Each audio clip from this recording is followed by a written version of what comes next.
আসসালামু আলাইকুম, সবাইকে শুভ সকাল। আমাদের চট্টগ্রাম মেডিকেল কলেজ সহ সারা বাংলাদেশের মেডিকেল কলেজের স্টুডেন্টদের পড়াশোনার সুবিধার্থে আয়োজিত আমাদের এই আয়োজনের আজকে 20তম পর্ব। ইতিমধ্যে আমরা 19টা পর্ব শেষ করেছি। আমি কমন কিছু বিষয় যেগুলো আমাদের প্র্যাকটিক্যাল জীবনে দরকার এবং আমাদের স্টুডেন্টদের পরীক্ষার জন্য প্রয়োজনীয় সেই বিষয়গুলো আমি আলাপ করেছি। তারই ধারাবাহিকতায় আজকে আমি এমন একটা বিষয় আলাপ করব যেটা ছাড়া হয়তো ভবিষ্যতে আর চলবে না, সেটা হচ্ছে laparoscopy.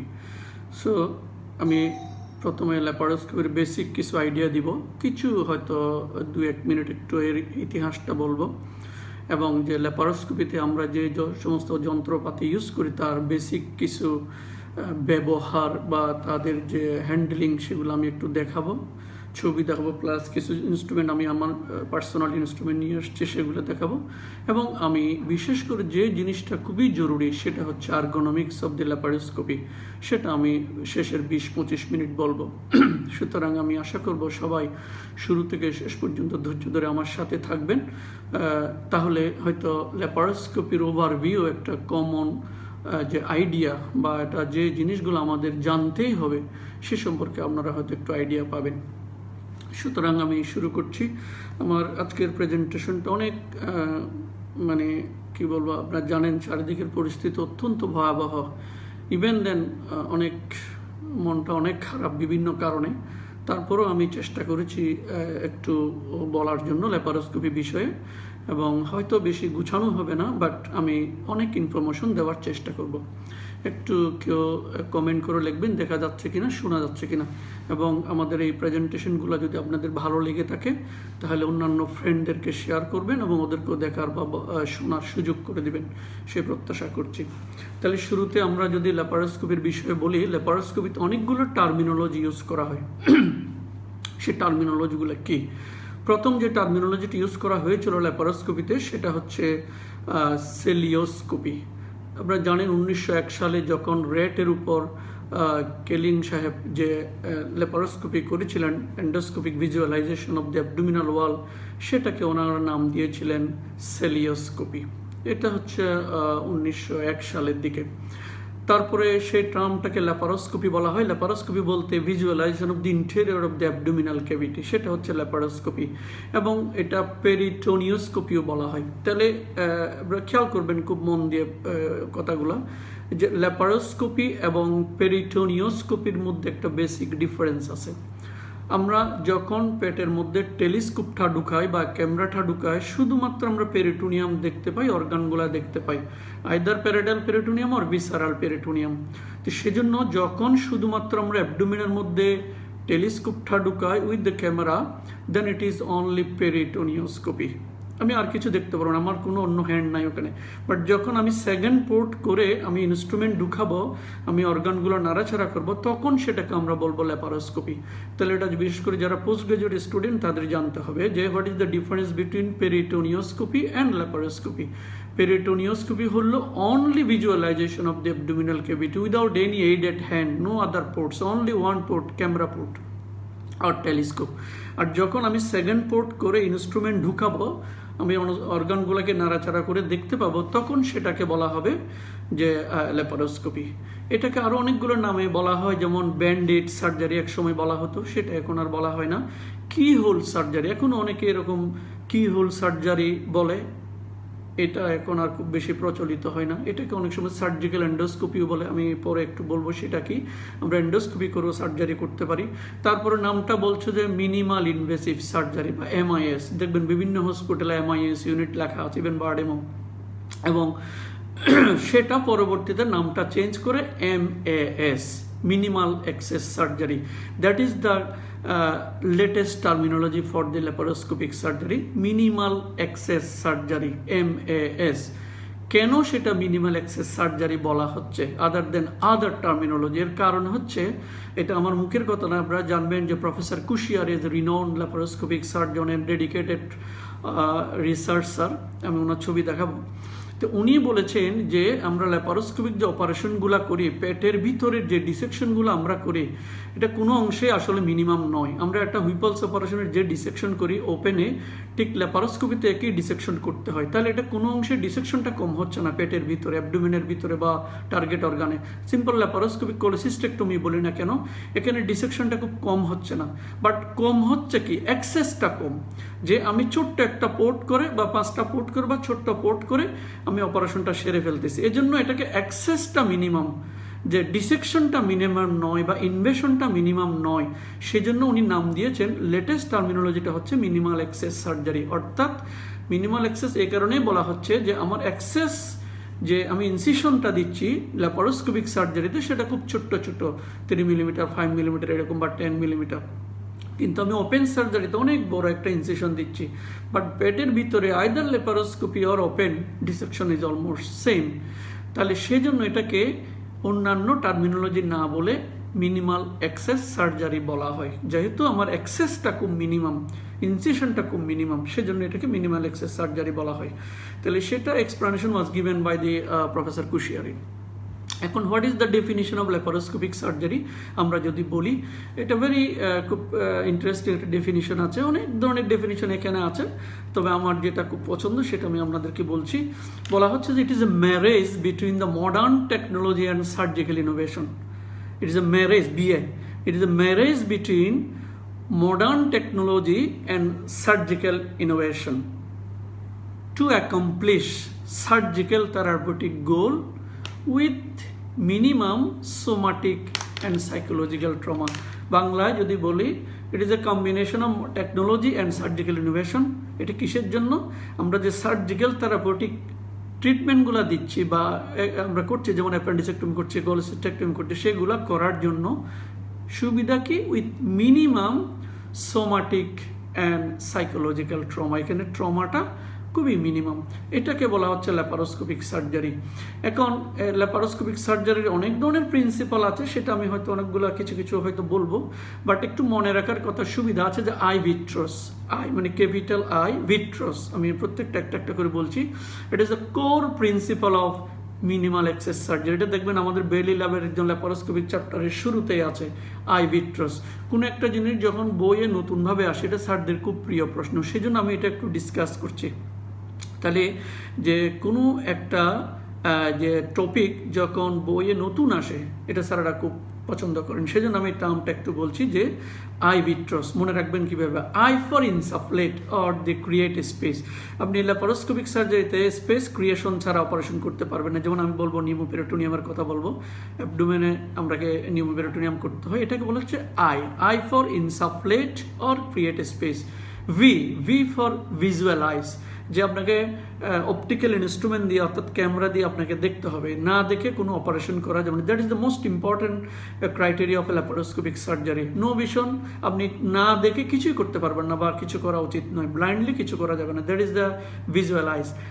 I for identify, structure must be identified clearly, 100% sure হতে হবে, otherwise there will be মিসহ্যাপ।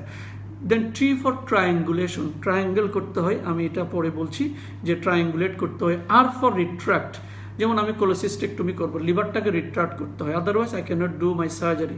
So is another principle of the laparoscopy. And O for operate, incision, cutting, stitching, this it's like at that of the normal open surgery.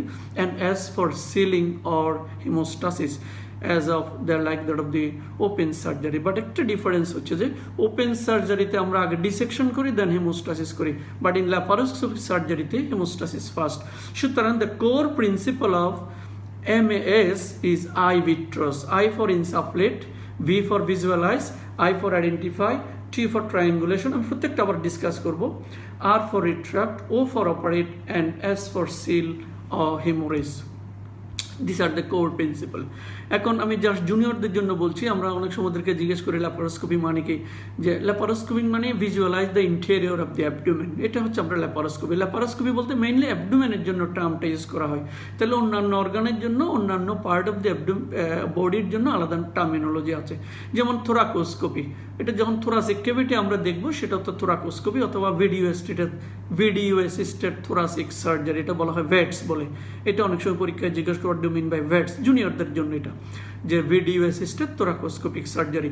তারপরে এন্ডোলুমিনাল endoscopy, আমি কয়েকটা ছবি দেখাবো যে এন্ডোলুমিনাল endoscopy বা এন্ডোলুমিনাল সার্জারিগুলো আমাদের দেশেও ইনশাল্লাহ হচ্ছে। দেন আর্থ্রোস্কোপি, যখন আমরা জয়েন্টের ভিতরে দেখবো, ইভেন চট্টগ্রামেও হচ্ছে যে আমাদের জুনিয়র অনেক সার্জনরা আর্থ্রোস্কোপি করতেছে, পার্টিকুলারলি দ্য নিতে, তারা নিয়ে আর্থ্রোস্কোপিকরা অনেক অপারেশন করছেন, তাহলে আর্থ্রোস্কোপি। অ্যান্ড কম্বাইন অ্যাপ্রোচ, অনেক সময় যে ল্যাপারোস্কোপি থোরাকোস্কোপি ইন কম্বিনেশন, আমি একটা ছোট্ট হয়তো গল্প বলবো যে how can you help a patient with combine laparoscopy abdomen as well as the thorax. এখন আমি যদি জুনিয়রদের জন্য আসলে দু একটা ছবি দেখাই, অনেক ছবি আমি দেখাবো, আপনারা দয়া করে দেখবেন যে যদি ভিডিওটা অফ হয়ে না যায়। তো এটা একটা দেখেন, এটা হলো একটা ল্যাপারোস্কোপির ছবি অ্যাবডোমিনাল ক্যাভিটিতে। আমরা কনভেনশনালি যে অ্যাবডোমিনের যে ল্যাপারোস্কোপিগুলো কমনলি করি, তার ওটা হচ্ছে অ্যাবডোমিনাল, এটা হচ্ছে ল্যাপারোস্কোপির ছবি। এখন এটা যেটা দেখছেন এটা হচ্ছে একটা থোরাকোস্কোপির ছবি, আপনি দেখেন এটা হচ্ছে থোরাকোস্কোপি, থোরাসিক ক্যাভিটিতে বা ভেটস যেটাকে বলে। এটা দেখেন একটু রেট্রোপেরিটোনিওস্কোপি, যখন আপনি কিডনি বা অ্যাড্রেনাল এগুলোতে অপারেশন করবেন, you can do the retroperitoneoscopy as well. এটা হচ্ছে প্রোন পজিশনে, এটা হচ্ছে একটু ইনক্লাইন পজিশনে, ভিডিও ডিস্টার্ব করছে, এটা হচ্ছে ল্যাটারাল পজিশনে, এবং এটা হচ্ছে যে আর্থ্রোস্কোপি, দেখেন এটা নি জয়েন্টের এটা অপারেশন করা হচ্ছে। So different parts of the বডিতে ডিফারেন্ট টার্মিনোলজি এটা ইউজ করা হয়। নেক্সট আমি যদি বলি যে আমরা যে এন্ডোস্কোপিক কথা বললাম, আপনাকে এন্ডোস্কোপিক সার্জারি করা হচ্ছে ল্যাপারোস্কোপি ইনস্ট্রুমেন্টগুলো দিয়ে, যেমন এটা হচ্ছে ফেস বলে ফাংশনাল এন্ডোস্কোপিক সাইনাস সার্জারি, এটা ইএনটি সার্জনরা করেন এবং একজনই করে ফেলেন ওনারা। তাহলে functional endoscopic sinus surgery is a part of the laparoscopic surgery.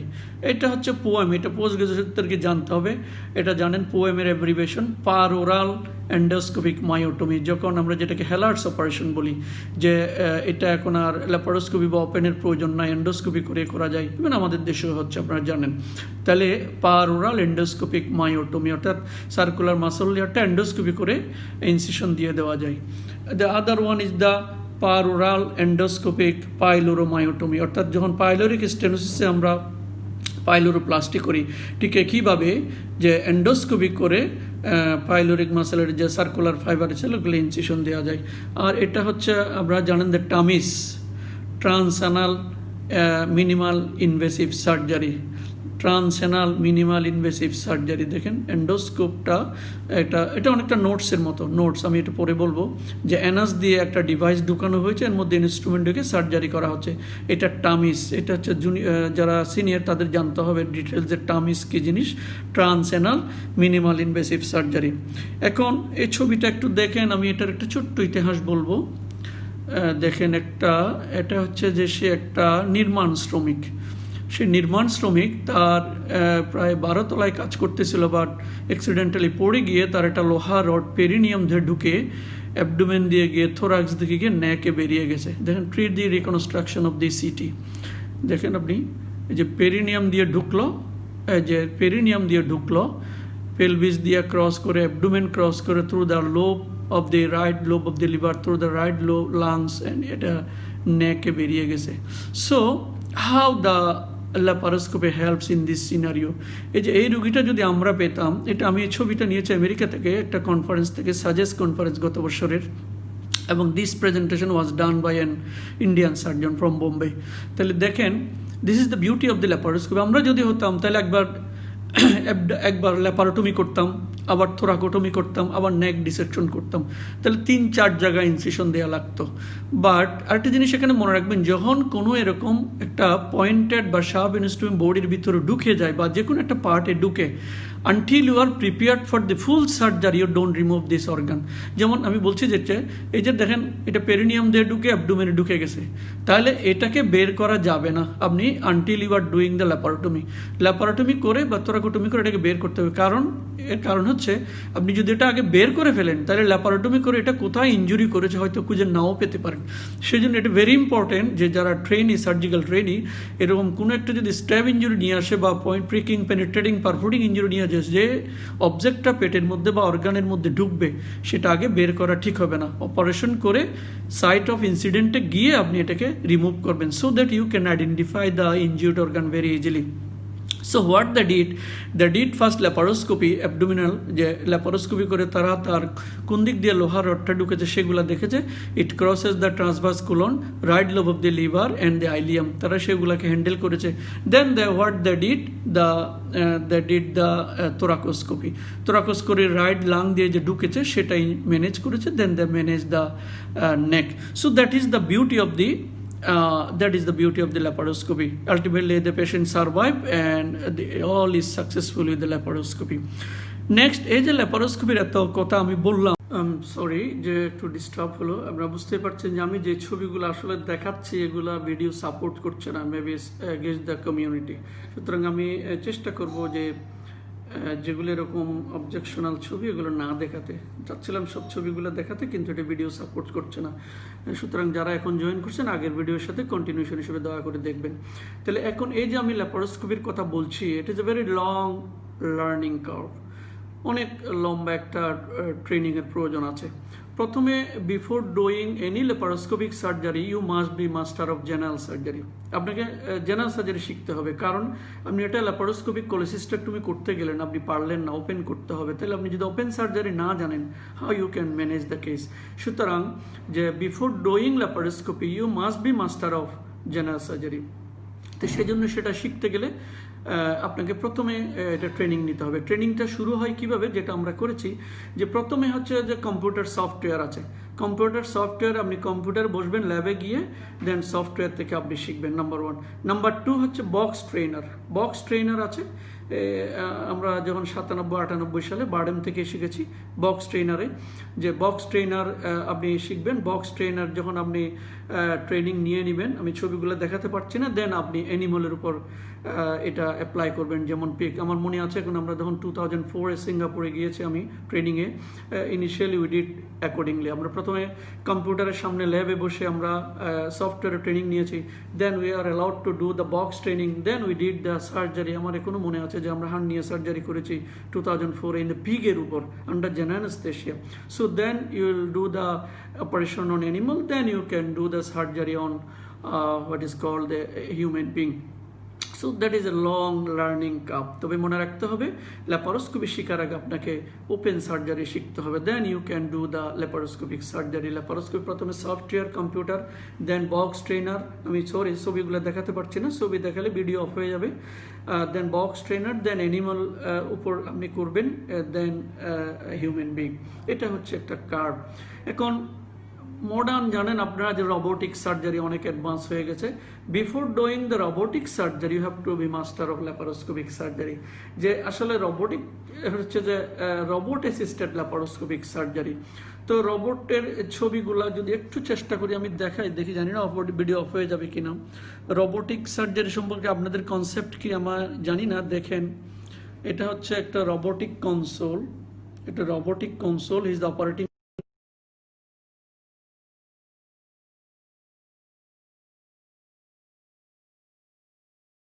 Details বলবো। এটা হচ্ছে ট্রলি, ছবি বেশি দেখা ভিডিও অফ হয়ে যাবে, আমি এমনি মুখে বলি।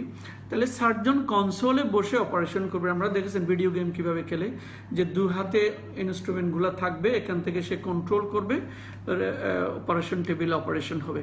এবং সেই রোবট যে আমি দেখালাম, রোবটের দু একটা কথা বলছি আমি, যে ডকিং বলে।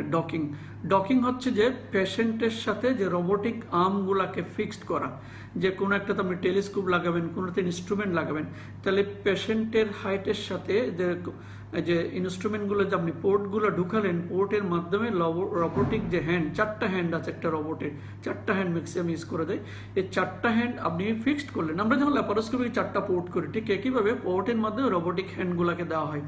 তাহলে এই যে ইনস্ট্রুমেন্টগুলোকে ফিক্সড করা, এটাকে বলা হচ্ছে ডকিং। এটা হয়তো সিনিয়রদের একটু জিজ্ঞেস করতে পারে। আর দুটা রোবোটিক সিস্টেম এ পর্যন্ত আছে। ডাভিনসি সিস্টেম খুব ওয়েল নোন, আপনারা জানেন। এটা হচ্ছে ডাভিনসি XI আছে, SI আছে। এটা আমি জুনিয়রদের জন্য বলছি, যে অনেক সময় আমরা জিজ্ঞেস করি অ্যাডভান্সমেন্ট ইন ল্যাপারোস্কোপি জিজ্ঞেস করি আমরা, সেজন্য আমি টার্মগুলো শুধু একটু বলছি। তবে আরও দু একটা রোবোটিক সিস্টেম চলে আসছে, কোরিয়ানরা আসছে, চাইনিজরা আসছে, তখন হয়তো দাম একটু কমে যাবে। এখন এই যে রোবোটিককে আমরা বলছিলাম যে দেখালাম, এটা কিন্তু পোর্টেবল নয়, but now the portable robotic systems are available. Not only that, the catheter robot, even the snake robots are available. Those are portable.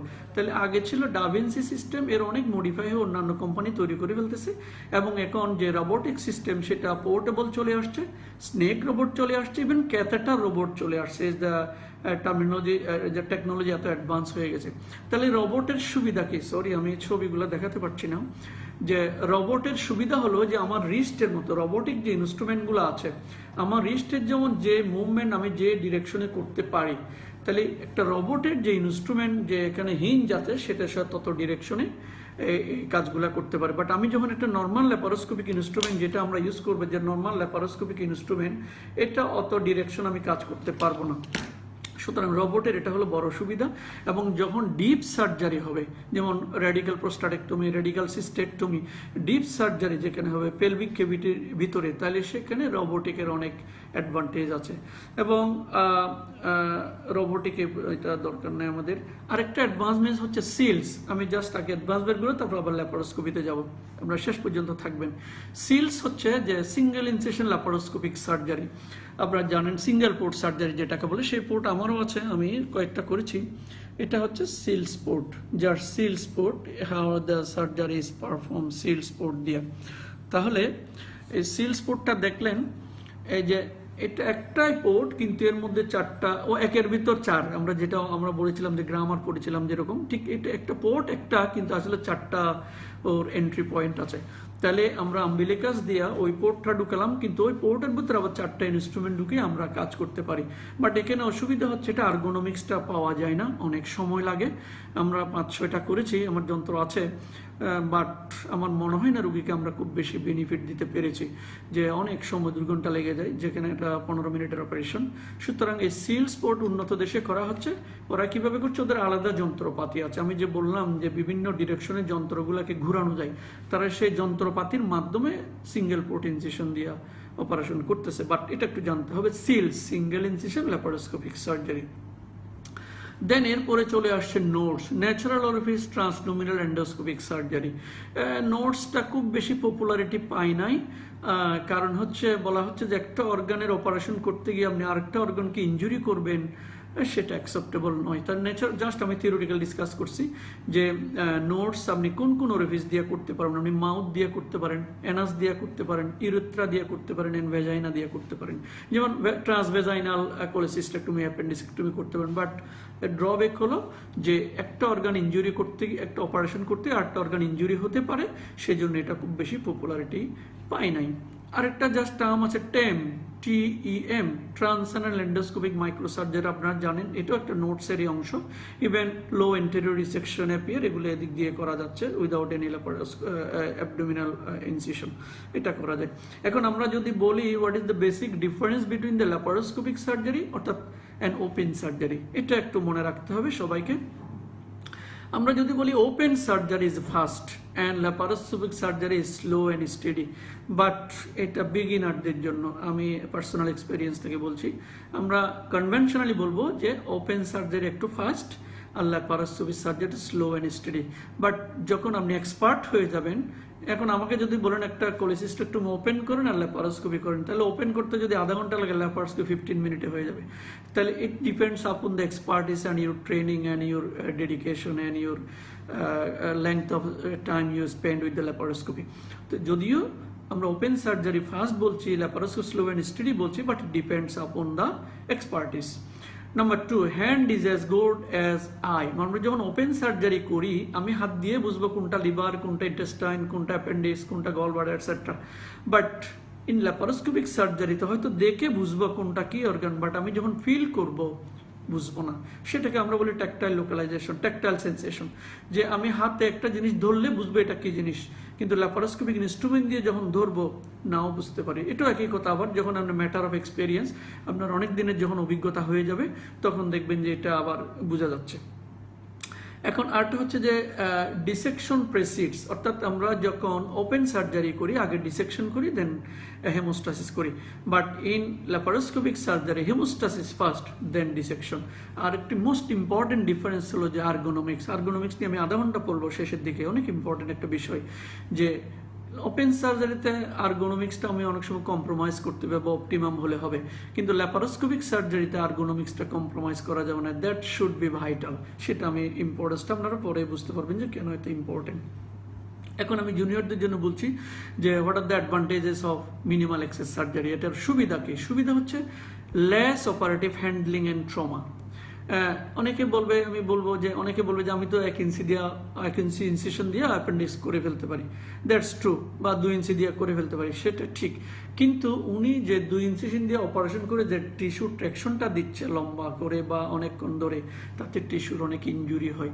তাতে হবে কি, একটা ব্যাড স্কার হবে, হিলিংটা প্রপার হবে না, ইনফেকশন হবে, দ্যাট ইজ এ ব্যাড। বাট আমি যখন ছোট করে ল্যাপারোস্কোপ দিয়ে করছি, no tissue trauma at all.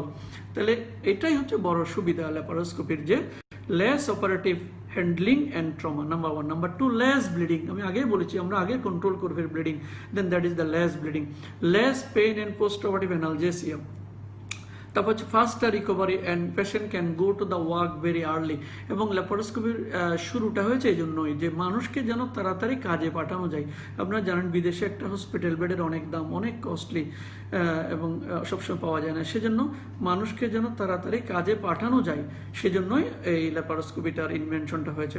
তারপর বলা হচ্ছে লেস ওন ইনফেকশন, স্যারোমা, হেমাটোমা এগুলো হয়, এবং ক্রনিক পেইনটা খুব কম হয়, এবং ইনসিশনাল হার্নিয়াটা মিনিমাম ইন ল্যাপারোস্কোপিক সার্জারিতে হয় না বলবো না, হয়, বাট মিনিমাম। তারপর যখন আপনি একটা অপারেশন করবেন, post operative adhesion and obstruction, এগুলা ল্যাপারোস্কোপিক সার্জারি পরে কম হয়।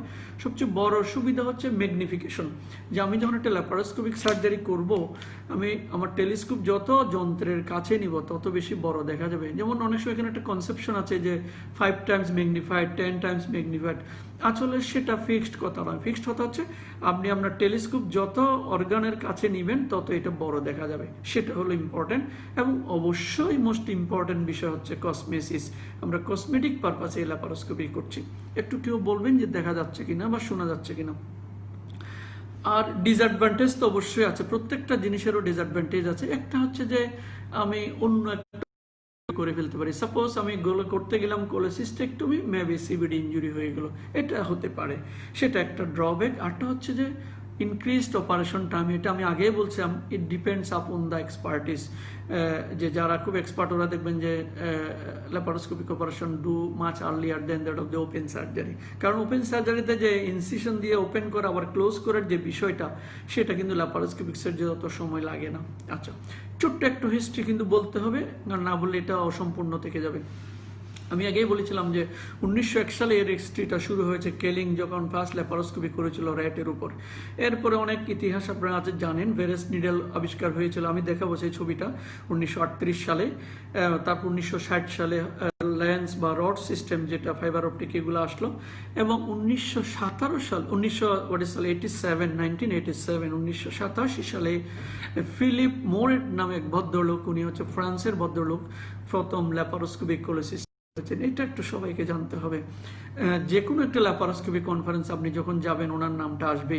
তাহলে 1987 সালে ফ্রান্সের লিয়ন শহরে ফিলিপ মোরে নামে এক ভদ্রলোক, ফ্রেঞ্চ সার্জন, প্রথম ল্যাপারোস্কোপিক কোলেসিস্টেক্টমি করেছেন। আমেরিকাতে প্রথম ল্যাপারোস্কোপিক কোলেসিস্টেক্টমি হয়েছে 1988, এটা আরেক বছর পরে। এবং প্রথম ল্যাপারোস্কোপি ইন আমেরিকা হয়েছিল জন হপকিন্স হসপিটালে। আমি আপনাকে দেখিয়েছিলাম যে জন হপকিন্স হসপিটাল এটা অনেক বিখ্যাত এখন, কারণ হচ্ছে যে এখন যে স্ট্যাটিস্টিক্স অফ দি কোভিড-19 সব ওরা এটা দেখতেছে। আমি যদি ছবিটা একটু দেখাই আপনাদেরকে, এটা দেখেন, this is the John Hopkins hospital. আমি গত বছর এই হসপিটাল খুব পুঙ্খানুপুঙ্খে দেখার সুযোগ হয়েছিল আমার। So this is the John Hopkins hospital, যেখানে আমেরিকাতে প্রথম ল্যাপারোস্কোপিক সার্জারি হয়েছিল। শুধু ল্যাপারোস্কোপি, অনেক জিনিস সেখানে প্রথম হয়েছে। এখন ইংল্যান্ডে যখন প্রথম ল্যাপারোস্কোপি হলো, দ্যাট ইজ 1987, প্রফ কুশিয়ারি, আপনারা জানেন, আমি আগেও বলেছি। ওনার ছবিটা একটু দেখা, দু একজন বিখ্যাত ভদ্রলোকের ছবি আমি দেখাবো, এরপর আবার আমরা ডিসকাশনে চলে যাব। উনি একটা বিখ্যাত ভদ্রলোক, আপনারা দেখেন ওনার ছবিটা, যে this gentleman is a prof Cuschieri, আমরা দেখেন ওনার টেক্সট বই আছে, তাহলে সার্জারির টেক্সট বই আছে।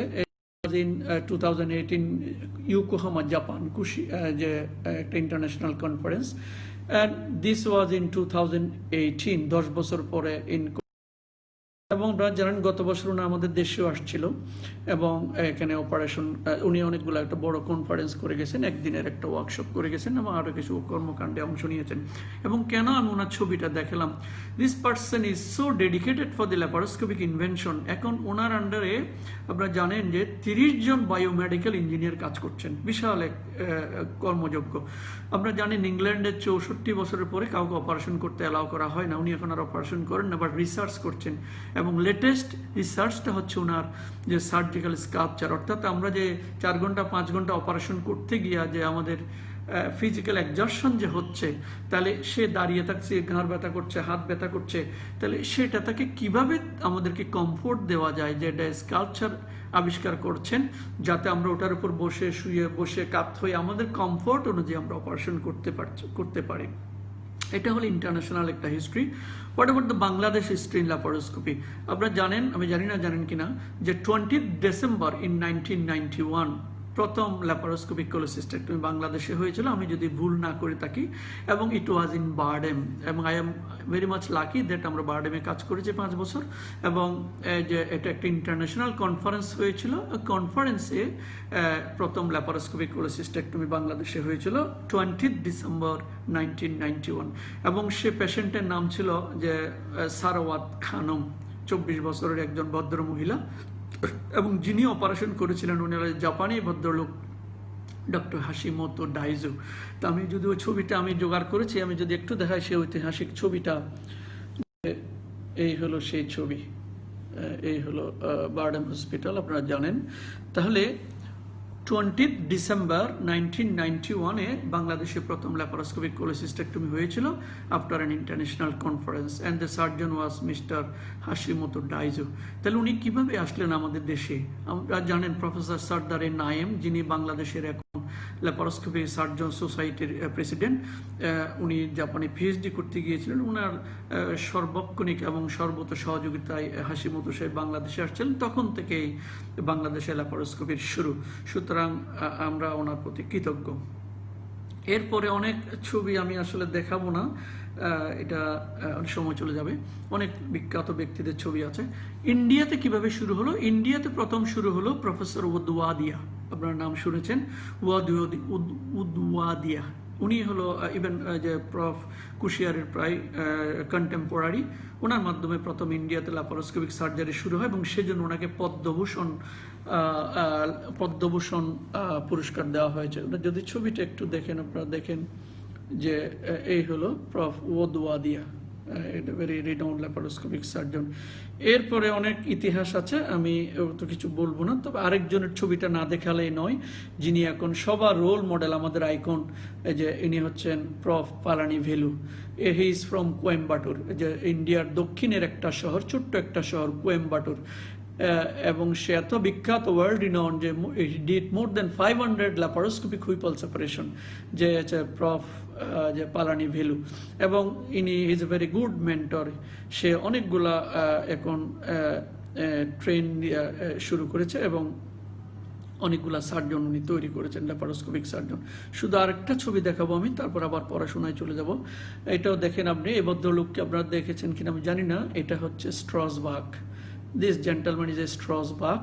কেন আমি তার ছবিটা দেখাচ্ছি? Is also a dedicated researcher. আপনি যখন টেক্সট বইগুলো পড়বেন দেখবেন যে ক্রিটিক্যাল ভিউ অফ সেফটি একটা কথা আসবে, আপনি দেখবেন বাইল ডাক্ট ইঞ্জুরি, আপনি দেখবেন যে সাবটোটাল কোলোসিস্টেক্টমি।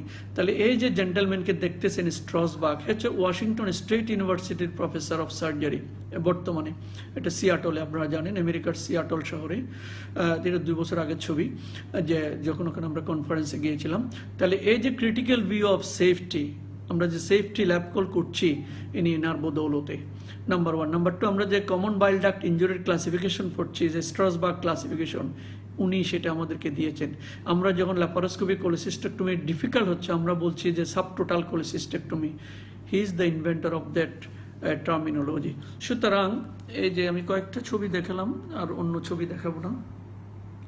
এখন আমরা আবার আমাদের পড়াশোনায় ফেরত আসি যে আমরা যখন একটা ল্যাপারোস্কোপি শুরু করব আমাদের বেসিক কিছু ইনস্ট্রুমেন্ট লাগবে, বেসিক কিছু সেট আপ লাগবে। সেই সেট আপগুলো কী কী, আশা করি এই ছবিগুলো দেখালে হয়তো ভিডিও অফ হবে না।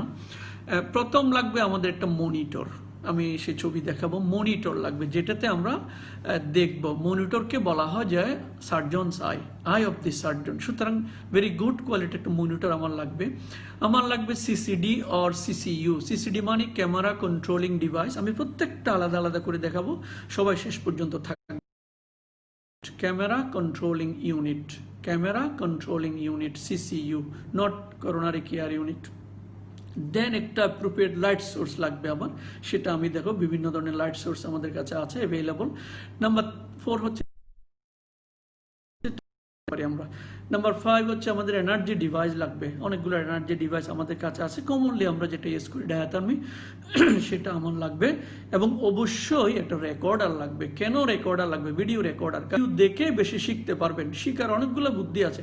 আপনি হয়তো আপনার অপারেশন করছেন, মনে করছেন যে আপনি অনেক সুন্দর অপারেশন করছেন, কিন্তু যখন আপনি আপনার ভিডিও দেখবেন তখনই বুঝবেন যে আপনি যে একটা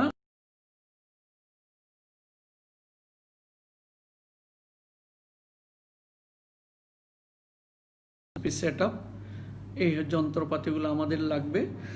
সেটা আমাদের একটু হয়তো এইভাবে থাকে আমাদের কাছে, এইভাবে আমাদের লাগবে। দেন আমি যদি ইনস্ট্রুমেন্টটা অ্যাজ এ হোল দেখাই, এটা হয়তো এটা হল, আমি সবগুলো আলাদা আলাদা করে দেখবো। আপনারা দেখেন, এটা হচ্ছে আমাদের পোর্ট ইনস্ট্রুমেন্ট, এটা হচ্ছে টেলিস্কোপ, এগুলো হচ্ছে আমাদের নিডল হোল্ডার, এটা হচ্ছে আমাদের হ্যান্ড ইনস্ট্রুমেন্ট। এই সবগুলো আমি আবার দেখাবো আলাদা আলাদা করে, ডোন্ট ওয়ারি। এটা হচ্ছে আমাদের পোর্ট ইনস্ট্রুমেন্ট। দেখেন পোর্ট ইনস্ট্রুমেন্ট, এটা হলো যে আমাদের 10 mm পোর্ট, এটাও 10 mm পোর্ট, এটা 5 mm পোর্ট, 5 mm পোর্ট। এটা হচ্ছে আমাদের সাকার, দুটা ডিভাইস আছে সাকারের। তারপর হচ্ছে এটা হচ্ছে আমাদের অ্যাসপিরেটর, এটা হচ্ছে ভ্যারেস নিডল, যেটা দেখছেন এটা ভ্যারেস নিডল, এটা ভ্যারেস নিডল। এটা হচ্ছে আমাদের সুচার পাসার, সুচার পাসার আমরা যখন ল্যাপারোস্কোপিক হার্নিয়া সার্জারি করি, হার্নিয়াটাকে ফিক্সড করার জন্য আমরা এটা ইউজ করি।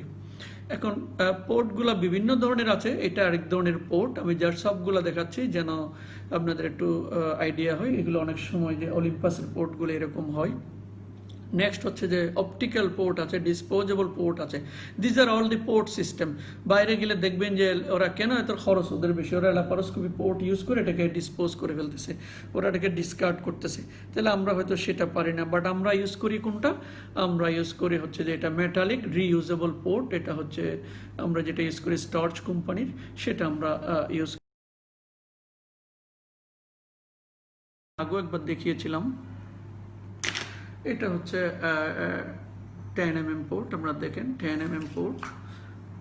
যখন সব একসাথে অ্যাসেম্বল করা থাকবে তখন এটা হলো পোর্ট, দিস ইজ পোর্ট। এটা সবাই ভুল করে থাকেন, এটা পোর্ট, বাট এটা হচ্ছে ট্রকার আর এটা হচ্ছে কেনুলা। ওকে, যখন আমি একসাথে অ্যাসেম্বল করবো, now it's port, 10 mm port, but এটা হচ্ছে ট্রকার, এটা হচ্ছে কেনুলা। হ্যাঁ, এটাকে আবার ডিসমেন্টেল করা যায়। ডিসমেন্টেল মানে খুলে ফেলা। এই যে আমরা দুটো আলাদা করে খুলে ফেলি, সবগুলো আলাদা আলাদা করে খোলা যায়, এবং এটা খুবই জরুরি। ডিসমেন্টেল করে আপনাকে অ্যান্টিসেপটিকের মধ্যে ডুবাতে হবে এবং ওয়াশ করতে হবে, otherwise it will not be a proper one. তাহলে যেটা দেখালাম সেটা হচ্ছে 10, এটা হচ্ছে 5 mm পোর্ট আমাদের, এটাও একইভাবে খুলে ফেলা যায়, আমরা এটাকে খুলে ফেলতে পারি। এটা 5 mm পোর্ট, আর এটা হচ্ছে 3 mm পোর্ট, আমরা 3 mm ইউজ করি, 3 mm পোর্ট। তাহলে 3 mm port, 5 mm port, 10 to 12 mm port এরকম আমাদের কাছে আছে।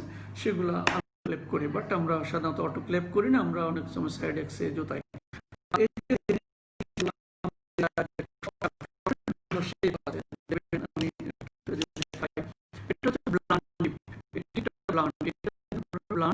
এটা খুব একটা ইনজুরি হয় না যখন আমরা ল্যাপারোস্কোপি করি। বাট এটা হচ্ছে পিরামিডাল শেপ, এই টিপটা দেখেন, এই টিপটা হচ্ছে পিরামিডাল শেপ। তাহলে এটা ব্লান্ট টিপ আছে, অর্থাৎ কাটিং আছে, আর এটা হচ্ছে নন কাটিং আছে। তাহলে ব্লান্ট যেটা দেখলাম সেটা হচ্ছে নন কাটিং। নন কাটিংয়ের মধ্যে একটা টাইপ, তাহলে নন কাটিংয়ের মধ্যে একটা টাইপ হচ্ছে ব্লান্ট, আর এটা কাটিংয়ের মধ্যে একটা টাইপ হচ্ছে পিরামিডাল টিপ। এটা হচ্ছে বেস্ট। আরও আছে কনিক্যাল ব্লেড আছে, তারপরে আরেকটা প্রকার আছে অপটিক্যাল অপটিক্যাল ট্রকার, অর্থাৎ অপটিক্যাল ট্রকার মানে টেলিস্কোপ লাগানো থাকবে, যখন আমরা ইন্ট্রোডিউস করব লেয়ার বাই লেয়ার দেখতে পাবো। বাট আমরা যেগুলো বলছি এগুলো তো অনেক সময় দেখা যায় না। তাহলে হ্যান্ড ইনস্ট্রুমেন্ট, আমি যে দেখালাম যে হ্যান্ড ইনস্ট্রুমেন্ট আমাদের কাছে, যে হ্যান্ড ইনস্ট্রুমেন্টের কথা আমি বলছি, এই যে hand instrument, this is the working instrument অথবা হ্যান্ড ইনস্ট্রুমেন্ট।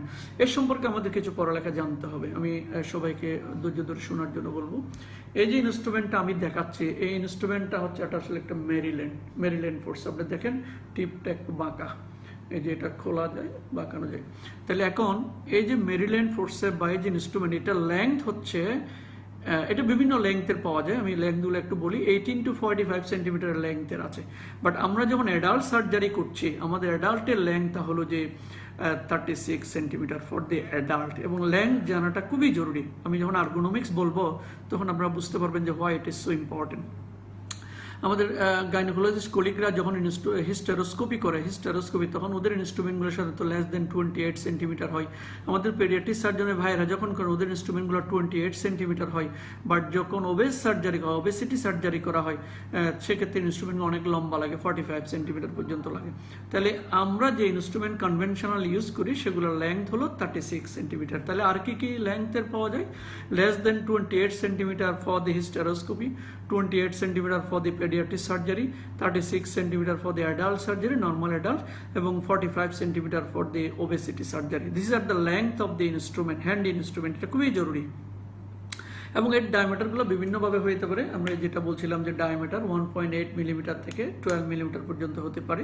এবং আমরা যে কমনলি যে দুইটা পোর্ট ইউজ করি, একটা হচ্ছে যে 5 মিলিমিটার পোর্ট এবং আরেকটা হচ্ছে যে 10 mm পোর্ট, আমরা দুইটা ইউজ করি। তবে ডিপেন্ডস আপন দ্য এক্সপার্টি, আমরা যেটা ইউজ করি অনেক সময় 3 মিলিমিটার পোর্টও ইউজ করি যে অবস্থা বুঝে। সুতরাং ইট ডিপেন্ডস আপন দ্য এক্সপার্টি। তাহলে এই যে ইনস্ট্রুমেন্টটা দেখাইলাম, এটাকে আপনি ডিসমেন্টেল করে ফেলতে পারবেন। ডিসমেন্টেল মানে সবগুলা খুলে ফেলা। এখানে একটা বাটন আছে, দেখবেন যে এটা বাটনটা যখন আপনি চাপ দিবেন এই ইনস্ট্রুমেন্টটা খুলে যাবে। হ্যাঁ, এই যে খুলে গেল। তাহলে এটা কেন খোলা বাঁধা, আমাদের দইগুলো আমি খুলে ফেলতে পারি। তাহলে এই খোলা বাঁধাটা কেন দরকার? এই খোলা বাঁধার দরকার হচ্ছে যে এই যে আবার এটা আপনি লাগিয়ে দিবেন, লেগে গেল। তাহলে খোলা বাঁধাটা কেন দরকার? কারণ হচ্ছে আপনি যখন ইনস্ট্রুমেন্টগুলোকে টেক কেয়ার করবেন না, এগুলা খুব লংজিভিটি হবে না, বেশি দিন সার্ভিস আপনাকে দিবে না। যেন আমাদের এটা 2004 এর ইনস্ট্রুমেন্ট, ইনশাল্লাহ এখনো কাজ করছে। কারণ আপনাকে এটা যন্ত্রের যে ব্যবহার, এগুলো আপনাকে জানতে হবে, how to take care of the instrument. এগুলাকে আমি যখন প্রত্যেকটা অপারেশনের পরে ডিসমেন্টেল করে আবার ইউজ করার জন্য তৈরি করব, তার একটা স্টেপ আছে, সেটা আমি আপনাদেরকে একটু বলছি। সেটা হচ্ছে প্রথমে আপনি একটা ডিসমেন্টেল, আপনি প্রথমে এটাকে ডিসমেন্টেল করে ফেলবেন। ডিসমেন্টেল মানে প্রত্যেকটা পার্ট বাই পার্ট খুলে ফেলা। অপারেশনের পরে প্রথমে কাজ হলো এটাকে ডিসঅ্যাসেম্বল করা বা ডিসমেন্টেল করা। ডিসমেন্টেল করে পার্ট বাই পার্ট খুলে ফেলা। আমরা যখন পার্ট বাই পার্ট খুলে ফেলবো, তখন এগুলাকে রানিং ওয়াটারের মধ্যে ধুইতে হবে। রানিং ওয়াটার, আমাদের দেশের প্রেক্ষিতে আমি বলছি, বাইরে আপনারা জানেন যে মেকানিক্যাল ওয়াশার আছে এবং আল্ট্রাসনিক ওয়াশার আছে, এগুলো আমি বলছি না। তাহলে আমরা প্রথমে ইনস্ট্রুমেন্টগুলো ইউজ করার পরে খুলে ফেলবো, ডিসমেন্টেল করে ফেলবো। ডিসমেন্টেল করার পরে আমরা রানিং ওয়াটারের মধ্যে এগুলোকে ভালোভাবে ধুবো। তার আগে কিন্তু ফরেন বডিগুলো রিমুভ করতে হবে। ব্লাড ক্লট লেগে থাকে, ফ্যাট লেগে থাকে, ইভেন মাসেল ফাইবার লেগে থাকে, এগুলো সব রিমুভ করতে হবে। দেন রানিং ওয়াটারের মধ্যে যন্ত্রগুলোকে ধুতে হবে। দেন চোখে দেখতে হবে যে কোনো অবভিয়াস ফরেন বডি আছে কিনা, ইনস্ট্রুমেন্ট যন্ত্রটা ঠিক আছে কিনা। দেন আপনাকে এটাকে ড্রাই করতে হবে, একদম ড্রাই করতে হবে। ড্রাই করে আপনাকে লুব্রিকেশন দিতে হবে। লুব্রিকেন্ট পাওয়া যায়, আপনারা জানেন যারা ল্যাপারোস্কোপি করেন। দেন আবার অ্যাসেম্বল করতে হবে। অ্যাসেম্বল করার পর then you can pour into the যে ডিসইনফেক্টেন্ট, যেটা আমরা সাইড এক্স একটু পরে বলবো। তাহলে আমি আবার বলছি, আপনি এই যন্ত্রটাকে ইউজ করার পরে এটাকে ডিসমেন্টেল করে ফেলবেন, পার্ট বাই পার্ট খুলে ফেলবেন। খোলার পরে রানিং ওয়াটারের মধ্যে ধোবেন। ধোয়ার পরে এটাকে ড্রাই করবেন। ড্রাই করে চেক করবেন যন্ত্র ঠিক আছে কিনা বা কোনো ফরেন বডি লেগে আছে কিনা। তারপর এটাকে অয়েল দিবেন, কারণ এখানে অনেকগুলো হিঞ্জ আছে। এখানে কতগুলো হিঞ্জ আছে, এটা খুলে ফেলা যায়। এখানে হিঞ্জ আছে, এখানে হিঞ্জ আছে, এখানে হিঞ্জ আছে। সবগুলো হিঞ্জে যখন আপনি লুব্রিকেন্ট দিবেন, তখন এগুলো কাজটা খুব পারফেক্টলি হয়, ইজি মুভমেন্ট করা যায়। আদারওয়াইজ এটা খুব বেশি দিন টিকবে না, কারণ একটা ইনস্ট্রুমেন্টের দাম প্রায় 70-80,000 টাকা একটা ইনস্ট্রুমেন্টের দাম, যদি ভালো কোয়ালিটি হয়। সেজন্য এই টেক কেয়ার আমাদেরকে করতে হবে। সব করার পরে যখন ড্রাই হয়ে যাবে, আমি অয়েল দিব।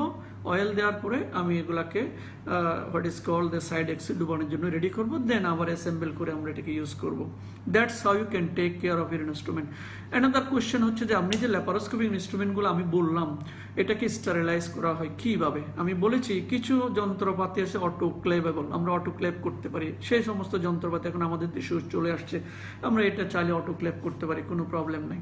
শুধুমাত্র লেন্স সিস্টেম ছাড়া, টেলিস্কোপ ছাড়া, ক্যামেরা হেড ছাড়া অন্য সবগুলোকে ল্যাপারোস্কোপিক ইনস্ট্রুমেন্টগুলোকে অটোক্লেভ করা যায়। অটোক্লেভেবল ইনস্ট্রুমেন্ট কিনা আপনাকে সেটা জানতে হবে, বাট আমরা হয়তো অটোক্লেভ করি না, আমাদের দেশে অনেকে করি না আমরা, বা সম্ভব হয় না। তাহলে আদার কি কি মেথড আছে? ইথিলিন অক্সাইড দিয়ে করা যায়, অনেক হসপিটালে এটা আছে। কেমিক্যাল ডিসইনফেকশন আমরা করি, যেটা যে আমরা 2% গ্লুটারালডিহাইডের মধ্যে 15 to 20 মিনিট সাবমার্জ করে রাখি, তারপর আমরা এটাকে ইউজ করি। এটা আমি পরে একটু বলছি আবার। আর তাছাড়া আমরা আরটা কি করি, যখন আমরা ইনস্ট্রুমেন্ট রেখে দিই একটা ফরমালিন বক্সের মধ্যে রাখি বা ফরমালডিহাইড বক্সের মধ্যে রাখি, তাতেও কিছুটা উপকার হয়। এবং নিউয়ার কিছু মেথড আছে যে কিভাবে ল্যাপারোস্কোপিক ইনস্ট্রুমেন্টগুলোকে স্টেরিলাইজ করা হয়। সেটা হচ্ছে যে আপনারা জানেন যে প্লাজমা গ্যাস স্টেরিলাইজার, আরটা হচ্ছে যে হাইড্রোজেন পারক্সাইড স্টেরিলাইজার, দুটো নিউয়ার ইনভেনশন।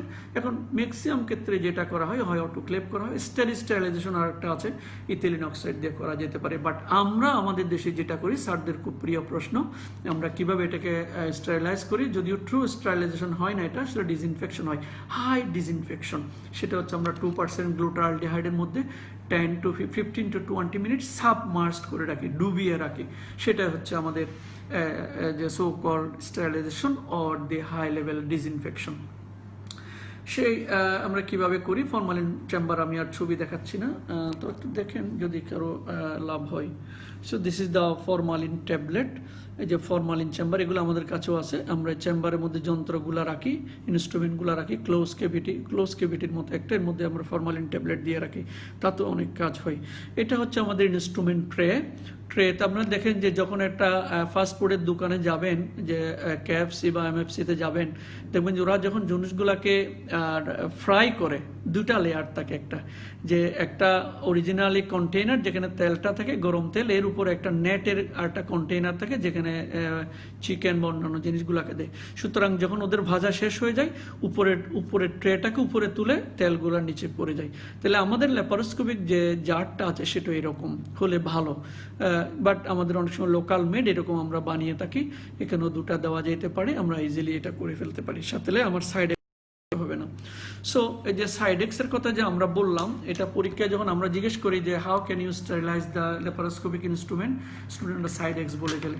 সাইড এক্স হলো আসলে একটা কোম্পানির নাম, সেই জিনিসটা হলো গ্লুটারালডিহাইড, 2% গ্লুটারালডিহাইড।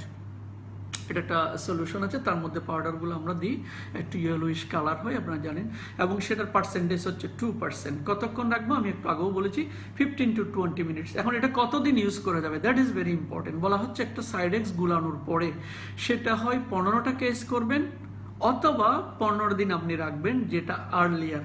আমি আবার বলছি, এরকম অনেকগুলো কথা মেডিকেল সায়েন্সে আছে। আমি সাইড এক্সটাকে গুলানোর পরে বা রেডি করার পরে হয় আমি 15টা কেস করব, অথবা আমি যদি কেস কম থাকে তাহলে 15 দিন পর্যন্ত এটা আমি ইউজ করতে পারবো, যেটা আগে হয়। 15 দিন হয়ে গেলে এটাকে ডিসকার্ড করতে হবে, আর 15টা কেস হয়ে গেলে এটাকে ডিসকার্ড করতে হবে আইডিয়ালি। তাহলে এই সাইড এক্সগুলো খালি হাতে ধরা যাবে না, এটা স্কিন ইরিটেশন হয়, পাঞ্জেন্ট ওডর আছে, হেডেক আছে, নশিয়া হয়, এটা আপনারা জানেন। এবং এটা কি কিল করে, ব্যাকটেরিয়া কিল করে, ইভেন স্পোর বেয়ারিং অর্গানিজমকে কিল করে, কিছু কিছু ভাইরাসকে এটা কিল করে। তবে it depends upon how long you are pouring the instrument into the side X, কতক্ষণ আপনি রাখলেন, আর সেটা হলো বিষয়। এখন আমরা যদি একটু টেলিস্কোপগুলো দেখাই আপনাদেরকে, আমি টেলিস্কোপটা আনতে ভুলে গেছি। এখানে টেলিস্কোপ দেখেন, এটা বিভিন্ন ডায়ামিটারের টেলিস্কোপ আছে, আপনারা জানেন। কমনলি আমরা যেটা ইউজ করি ল্যাপারোস্কোপিক সার্জারিতে, যে 10 mm telescope and 5 mm telescope. এটা হলো যে 5 mm টেলিস্কোপ, এটা বিভিন্ন অ্যাঙ্গেলের। আর বড় যেটা দেখছেন এটা হচ্ছে 10 mm টেলিস্কোপ। হ্যাঁ, এটা ছবিটা যখন আমরা স্টুডেন্টদেরকে জিজ্ঞেস করি, যে ওরা বলে স্যার এটা ক্যামেরা। আসলে এখনো ক্যামেরা নয়, এটা আলাদা হলো টেলিস্কোপ। ক্যামেরা হতে হলে অনেক জিনিস এটা লাগাতে হবে এর সাথে। তাহলে এটা 5 mm টেলিস্কোপ, এটা 10 mm টেলিস্কোপ। এখানে একটু ফলো করেন আপনারা, দুটা কালার আছে এখানে দেখেন, এটা হচ্ছে রেড কালার, এখানে দেখেন একটা রেড কালার আছে, আর এখানে একটা কি এটা বলবো গ্রিন কালার, দেখেন একটু এই যে গ্রিন কালার আছে এখানে। তাহলে রেড আর গ্রিনের ডিফারেন্সটা কি? রেড আর গ্রিন ডিফারেন্স হলো যে বিভিন্ন অ্যাঙ্গেলের টেলিস্কোপ আছে, 0 ডিগ্রি, 30 ডিগ্রি, 45 ডিগ্রি, আপনি দেখেন 90 ডিগ্রি, বিভিন্ন অ্যাঙ্গেলের টেলিস্কোপ আছে। যদি আপনি এরকম একটা রেড কালার দেখেন, এই যে রেড কালার, তাহলে এটা 30 ডিগ্রি টেলিস্কোপ। আর কালার দেখেন এটার মতো গ্রিন কালার, তাহলে এটা হচ্ছে যে 0 ডিগ্রি টেলিস্কোপ। তাহলে আপনি কালার দেখে পারবেন কোনটা কত ডিগ্রি টেলিস্কোপ। আমরা সাধারণত যখন কেউ সিস্টোস্কোপি করে 0 ডিগ্রি ইউজ করে, আর যদি আপনি যেমন গলব্লাডার সার্জারি করবেন তাহলে আপনি 30 ডিগ্রি ইউজ করবেন, বেটার।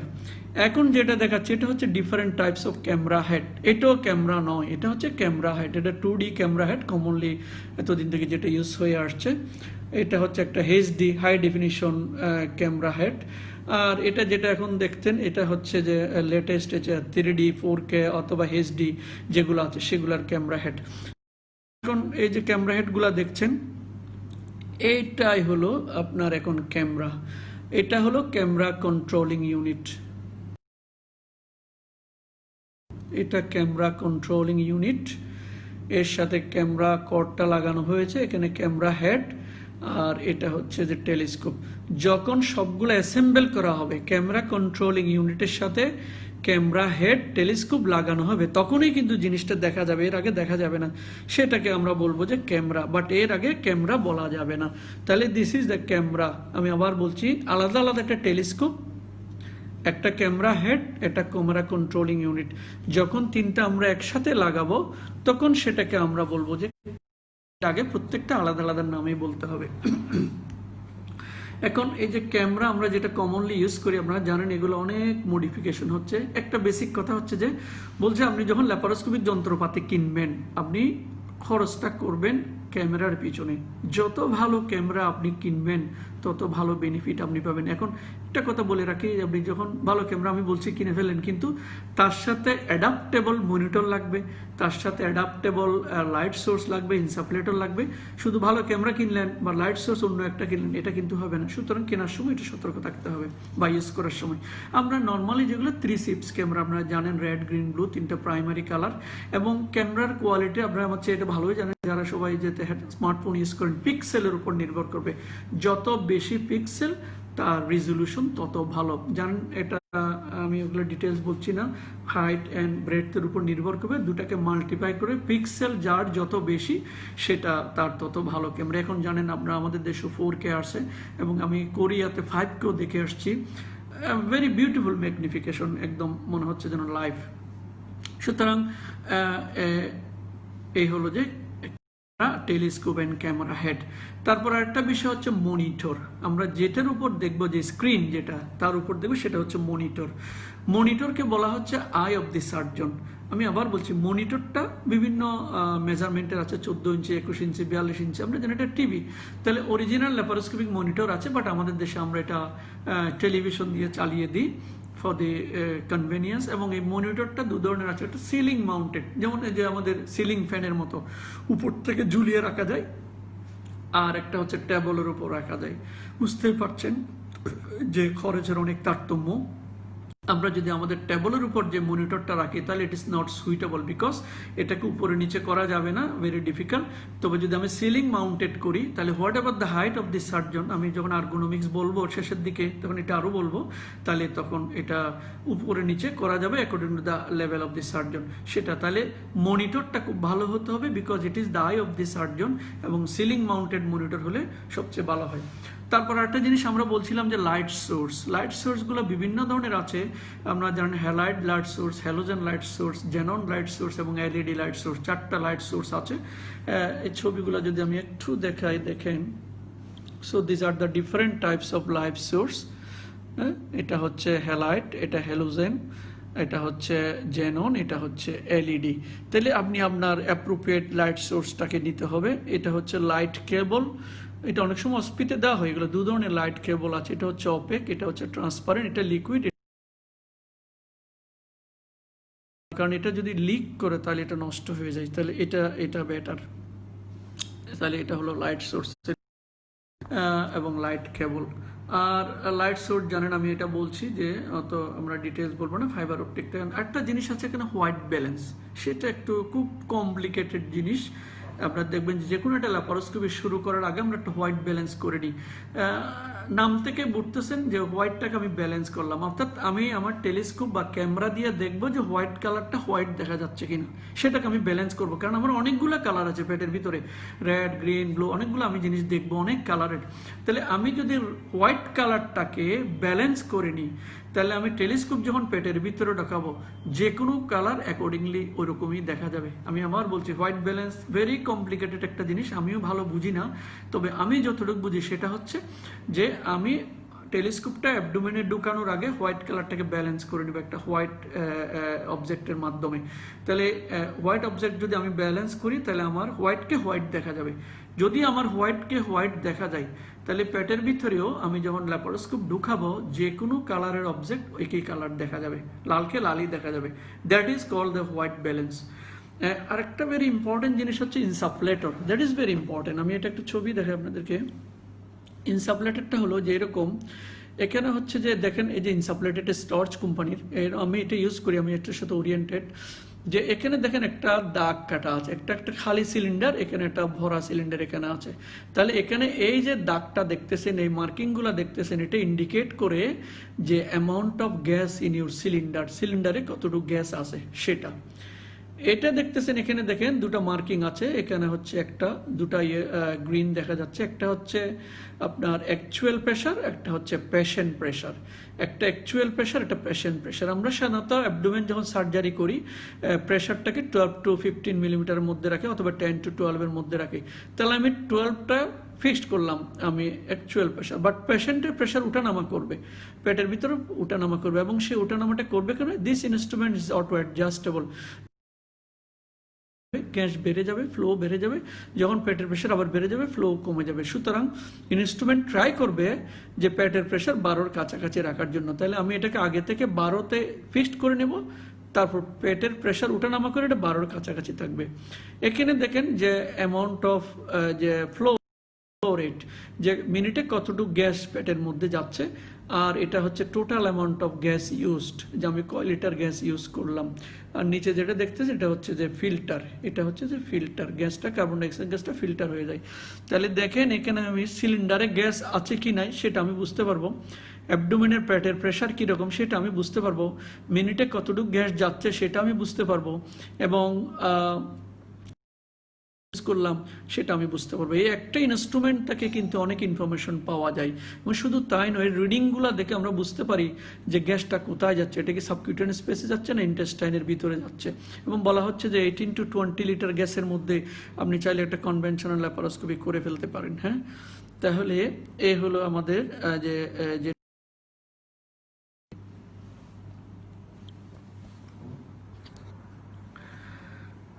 এখন আমরা যদি একটু শেষের দিকে আসি আবার, যে বেসিকের যে এটা নিউমোপেরিটোনিয়াম যে আমরা করি, আমরা নিউমোপেরিটোনিয়াম কি দিয়ে করি? আমরা নিউমোপেরিটোনিয়াম দুটো টেকনিক আছে। আমরা যে সব যন্ত্রপাতি নিলাম, আমরা যখন অপারেশন করব, আমরা পেটের মধ্যে বা অ্যাবডোমেনের মধ্যে বাতাস ঢুকাবো, কার্বন ডাইঅক্সাইড ঢুকাবো।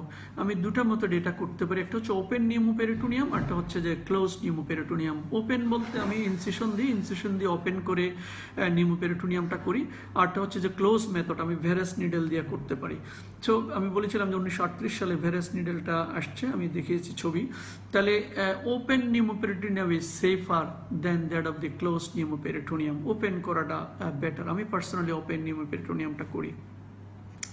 এখন কি গ্যাস ইউজ করি? পরীক্ষা ফ্রিকুয়েন্টলি জিজ্ঞেস করা হয়, আমরা কার্বন ডাইঅক্সাইড গ্যাস ইউজ করি। তারপরে জিজ্ঞেস করা হবে যে আর কি কি গ্যাস ইউজ করা যেতে পারে? আমরা এয়ার ইউজ করতে পারি, নাইট্রাস অক্সাইড ইউজ করতে পারি, হিলিয়াম ইউজ করতে পারি, আর্গন ইউজ করতে পারি, অল দি ইনঅ্যাক্টিভ গ্যাসগুলো ইউজ করতে পারি। বাট কেন কার্বন ডাইঅক্সাইড, কেন অক্সিজেন নয়, কেন আদার গ্যাস নয়? ইভেন একসময় জাপানিরা গ্যাসলেস ল্যাপারোস্কোপি করেছে, যেন অ্যাবডোমেন লিফট করে ওরা, যে আমাদের অ্যাবডোমেন অর্থোপেডিক্সের ট্র্যাকশনের মতো অ্যাবডোমিনাল ওয়ালের ভিতর রড ক্রস করে এটাকে লিফট আপ করে তারা অপারেশন করেছিল। বাট এগুলোর অনেক হ্যাজার্ড, এগুলো এখন আর খুব বেশি হয় না। তাহলে কার্বন ডাইঅক্সাইডকে আমরা ইউজ করবো ফর দ্য নিউমোপেরিটোনিয়াম। কেন? It is easily available, cheaper. Carbon ডাইঅক্সাইডের একটা সিলিন্ডারের দাম 500-400 টাকা, খুব easily available, less combustible or suppress the combustion, এটা আগুন লাগবে না, এবং it is easily absorb by the tissue. High diffusion coefficient এবং quickly released by the lungs. তাহলে আমি আবার বলছি, what are the advantages of carbon dioxide, কি কি? Readily available, cheap, less combustion or suppress the combustion, easily absorbed by the tissue, high diffusion coefficient and quickly released by other expiration. তাহলে এই সমস্ত কারণে আমরা কার্বন ডাইঅক্সাইডকে ইউজ করি। Oxygen নয় কেন, এটা পরীক্ষায় জিজ্ঞেস করা হয়, জুনিয়রদের জন্য বলছি, কারণ আমরা জানেন যে অক্সিজেনটা দাহ্য গ্যাস, নিজেও জ্বলে আরেকজনকেও জ্বালাই।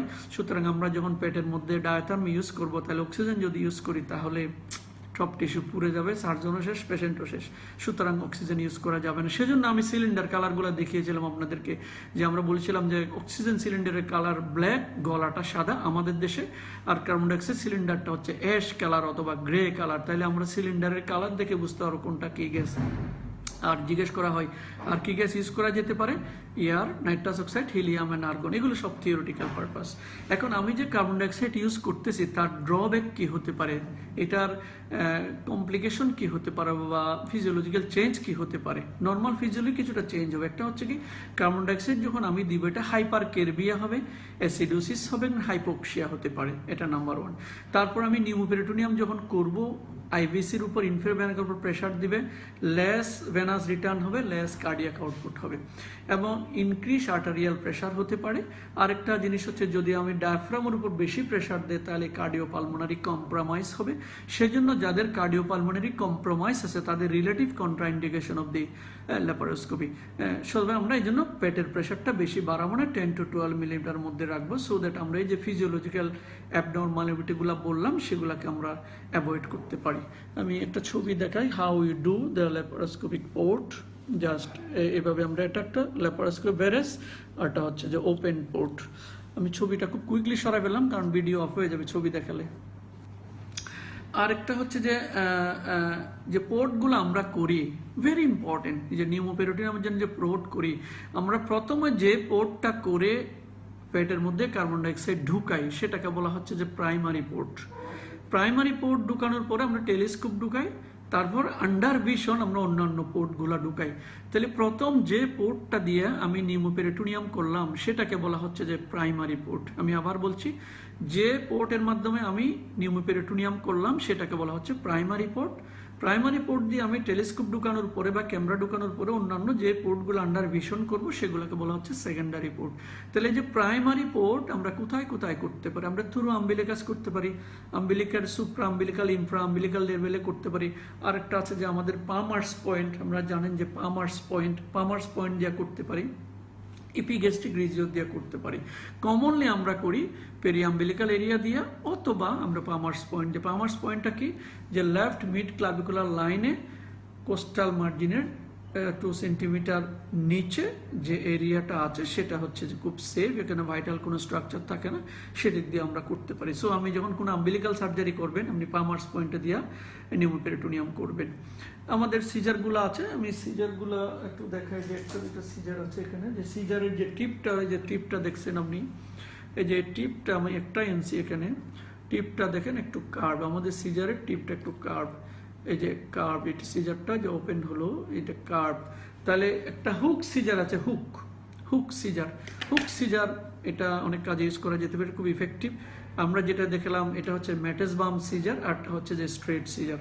তাহলে আমরা 3 ধরনের সিজার ইউজ করে থাকি। আমাদের নিডল হোল্ডার আছে, আমি একটু দেখাই আপনাদের। যখন আপনি স্টিচিং করবেন এটা জানতে হবে যে স্টিচ যখন করবেন, this is a needle holder, needle হোল্ডারের হ্যান্ডেল, নিডল হোল্ডার আপনার লাগবে। আরেকটা ছবি আমি দেখাই, যে আমরা যখন যে লাইগেট করবো either cystic duct, cystic artery or the appendicular artery, what ever the structure is, আমাদের ক্লিপ অ্যাপ্লিকেটর লাগে। কেউ যদি ট্রাই করতে জানে ইন্ট্রাকর্পোরিয়াল নটিং, দ্যাট ইজ বেটার। আমরা পার্সোনালি টাইং করি লাস্ট 12 ইয়ার্স থেকে, ক্লিপ খুব বেশি ইউজ করি না, বাট ম্যাক্সিমাম সার্জনে ক্লিপ ইউজ করে। যে ক্লিপটা যদি ছবিটা একটু দেখেন আপনারা, যে 5 মিলিমিটার ক্লিপ আছে, 10 mm ক্লিপ আছে, এটা 2 ধরনের ক্লিপ আছে, এটা হচ্ছে মেটালিক ক্লিপগুলো টাইটানিয়ামের ক্লিপ, আরটা হচ্ছে যে ফাইবার ক্লিপ। তাহলে এগুলো সব টাইটানিয়াম ক্লিপ, মেটালিক ক্লিপ। আর এটা যেটা দেখতেছেন এটা হচ্ছে যে হুক টাইপের, এটা হচ্ছে লক আছে, এখানে এটা লক আছে, এটা এই যে এটা দেখতেছেন, এটা হচ্ছে লক আছে, লক করার পরে, এবং এটা হচ্ছে যে ফাইবার ক্লিপ অ্যাপ্লিকেটর, এটা 5 আছে, 10 আছে, আর এটা হচ্ছে মেটালিক ক্লিপ অ্যাপ্লিকেটর, এই যে উপরে যেটা দেখছেন। এবং মেটালিক ক্লিপ ইউজ করার একটা অসুবিধা হচ্ছে, দেখেন আমি এক্সরেটা নিয়ে আসছি এখানে, এক্সরে করলে এই যে ফাইবার ক্লিপগুলো দেখা যাবে না, কিন্তু মেটালিক ক্লিপগুলোই দেখা যাবে, এটা একটা অসুবিধা। এই মেটালিক ক্লিপ এখানে দেখা যাচ্ছে, এবং এটা যখন এমআরআই করবে এখানে এটা ড্রব্যাক আছে। সুতরাং এটা হচ্ছে যে বিভিন্ন ধরনের ক্লিপ। এখন ক্লিপটাকে আবার ডাইটা যে দেবেন আপনি কতটুকু টাইট করবেন, এটা হচ্ছে ডাম্বেল ইফেক্ট হতে হবে। যতক্ষণ না ডাম্বেল ইফেক্ট হচ্ছে ততক্ষণ আপনি এটাকে বুঝবেন না যেটা সিকিউর, অর্থাৎ দুই দিকে মোটা থাকবে, যেখানে ক্লাব মাঝখানে চিকন হয়ে গেছে। এই যে দেখতেছেন এটা ডাম্বেল শেপ। যখন একটা ক্লিপ দেওয়ার পরে অথবা টাই দেওয়ার পরে ডাম্বেল শেপ হবে, তখন আপনি বুঝতে পারবেন যে এটা সিকিউরড। এখন আমরা যে এনার্জি সোর্সগুলো ল্যাপারোস্কোপিতে ইউজ করি আপনারা জানেন, কমনলি আমরা যেটা ইউজ করি সেটা হচ্ছে ডায়াথার্মি। সুতরাং এটা ভেরি গুড কোয়ালিটি ডায়াথার্মি আপনার লাগবে, নাহলে আপনি অপারেশন করতে পারবেন না। তারপরে যেটা আপনি ইউজ করতে পারেন সেটা হচ্ছে যে এটা হচ্ছে যে হারমোনিক স্কালপেল, দেখবেন হারমোনিক স্কালপেল। এটা দিয়ে আমরা যেটা বললাম ভেলি ল্যাব যে ডায়াথার্মি আমরা বলি, এটা দিয়ে আপনি 3 to 5 মিলিমিটার ভেসেলকে সিল করতে পারবেন। 3 to 5 মিলিমিটার ভেসেলকে সিল, যেমন cystic artery, appendicular artery etcetera. আর যেটা এটা যেটা দেখালাম এটা হচ্ছে যে হারমোনিক স্কালপেল, এখান দিয়ে বলা হচ্ছে যে 5 mm ভেসেল পর্যন্ত আপনি এটাকে সিকিউর করতে পারবেন। এটা যেটা দেখাচ্ছে এটা হচ্ছে যে থান্ডারবিট। এই থান্ডারবিট দিয়ে আপনি 7 মিলিমিটার ভেসেলকে সিল করতে পারবেন। আর এটা হচ্ছে যে লিগাশিওর, লেটেস্ট লিগাশিওর দিয়েও 7 মিলিমিটার ভেসেল পর্যন্ত সিকিউর করা যাবে। সুতরাং এটা আপনার ইনস্ট্রুমেন্টের উপর নির্ভর করবে যে আপনি কত ভেসেলকে সিকিউর করতে পারতেন। তবে যে এটার উপর ভিত্তি করে অনেক সময় বসে থাকলে হবে না। আমরা এমনও দেখেছি যে লিগাশিওর দেখে সিকিউর করা হয়েছে, এটা আবার খুলে গেছে। আমাদের চট্টগ্রাম মেডিকেল কলেজে ইনশাল্লাহ সব ইনস্ট্রুমেন্টে আছে, তবে থান্ডারবিটটা নাই। আমাদের লিগাশিওর আছে, আমাদের হারমোনিক আছে, আমাদের ভেলি ল্যাব তো আছেই। আচ্ছা, এই হলো যে আমাদের এটা পরীক্ষায় জিজ্ঞেস করা হয়, what are the energy device you can use in the laparoscopic surgery. এখন আরেকটা যদি আমি দেখাই যে আমরা কমনলি 2টা পজিশন আছে ল্যাপারোস্কোপির, বেশ করে কোলিসিস্টেক্টমি। একটা হচ্ছে আমেরিকান, আরটা হচ্ছে যে ফ্রেঞ্চ। এটা হচ্ছে আমেরিকান, আমরা পেশেন্টের লেফট সাইডে দাঁড়াই, রাইট সাইডে মনিটর থাকে, এটা হচ্ছে American technique. That's how the laparoscopic ports are for the gall bladder. আগে ছবিটা দেখেন, আমি আবার বলছি, ছবিটা দেখেন। এটা হচ্ছে একটা আম্বিলিকাল পোর্ট, এটা এপিগ্যাস্ট্রিক পোর্ট।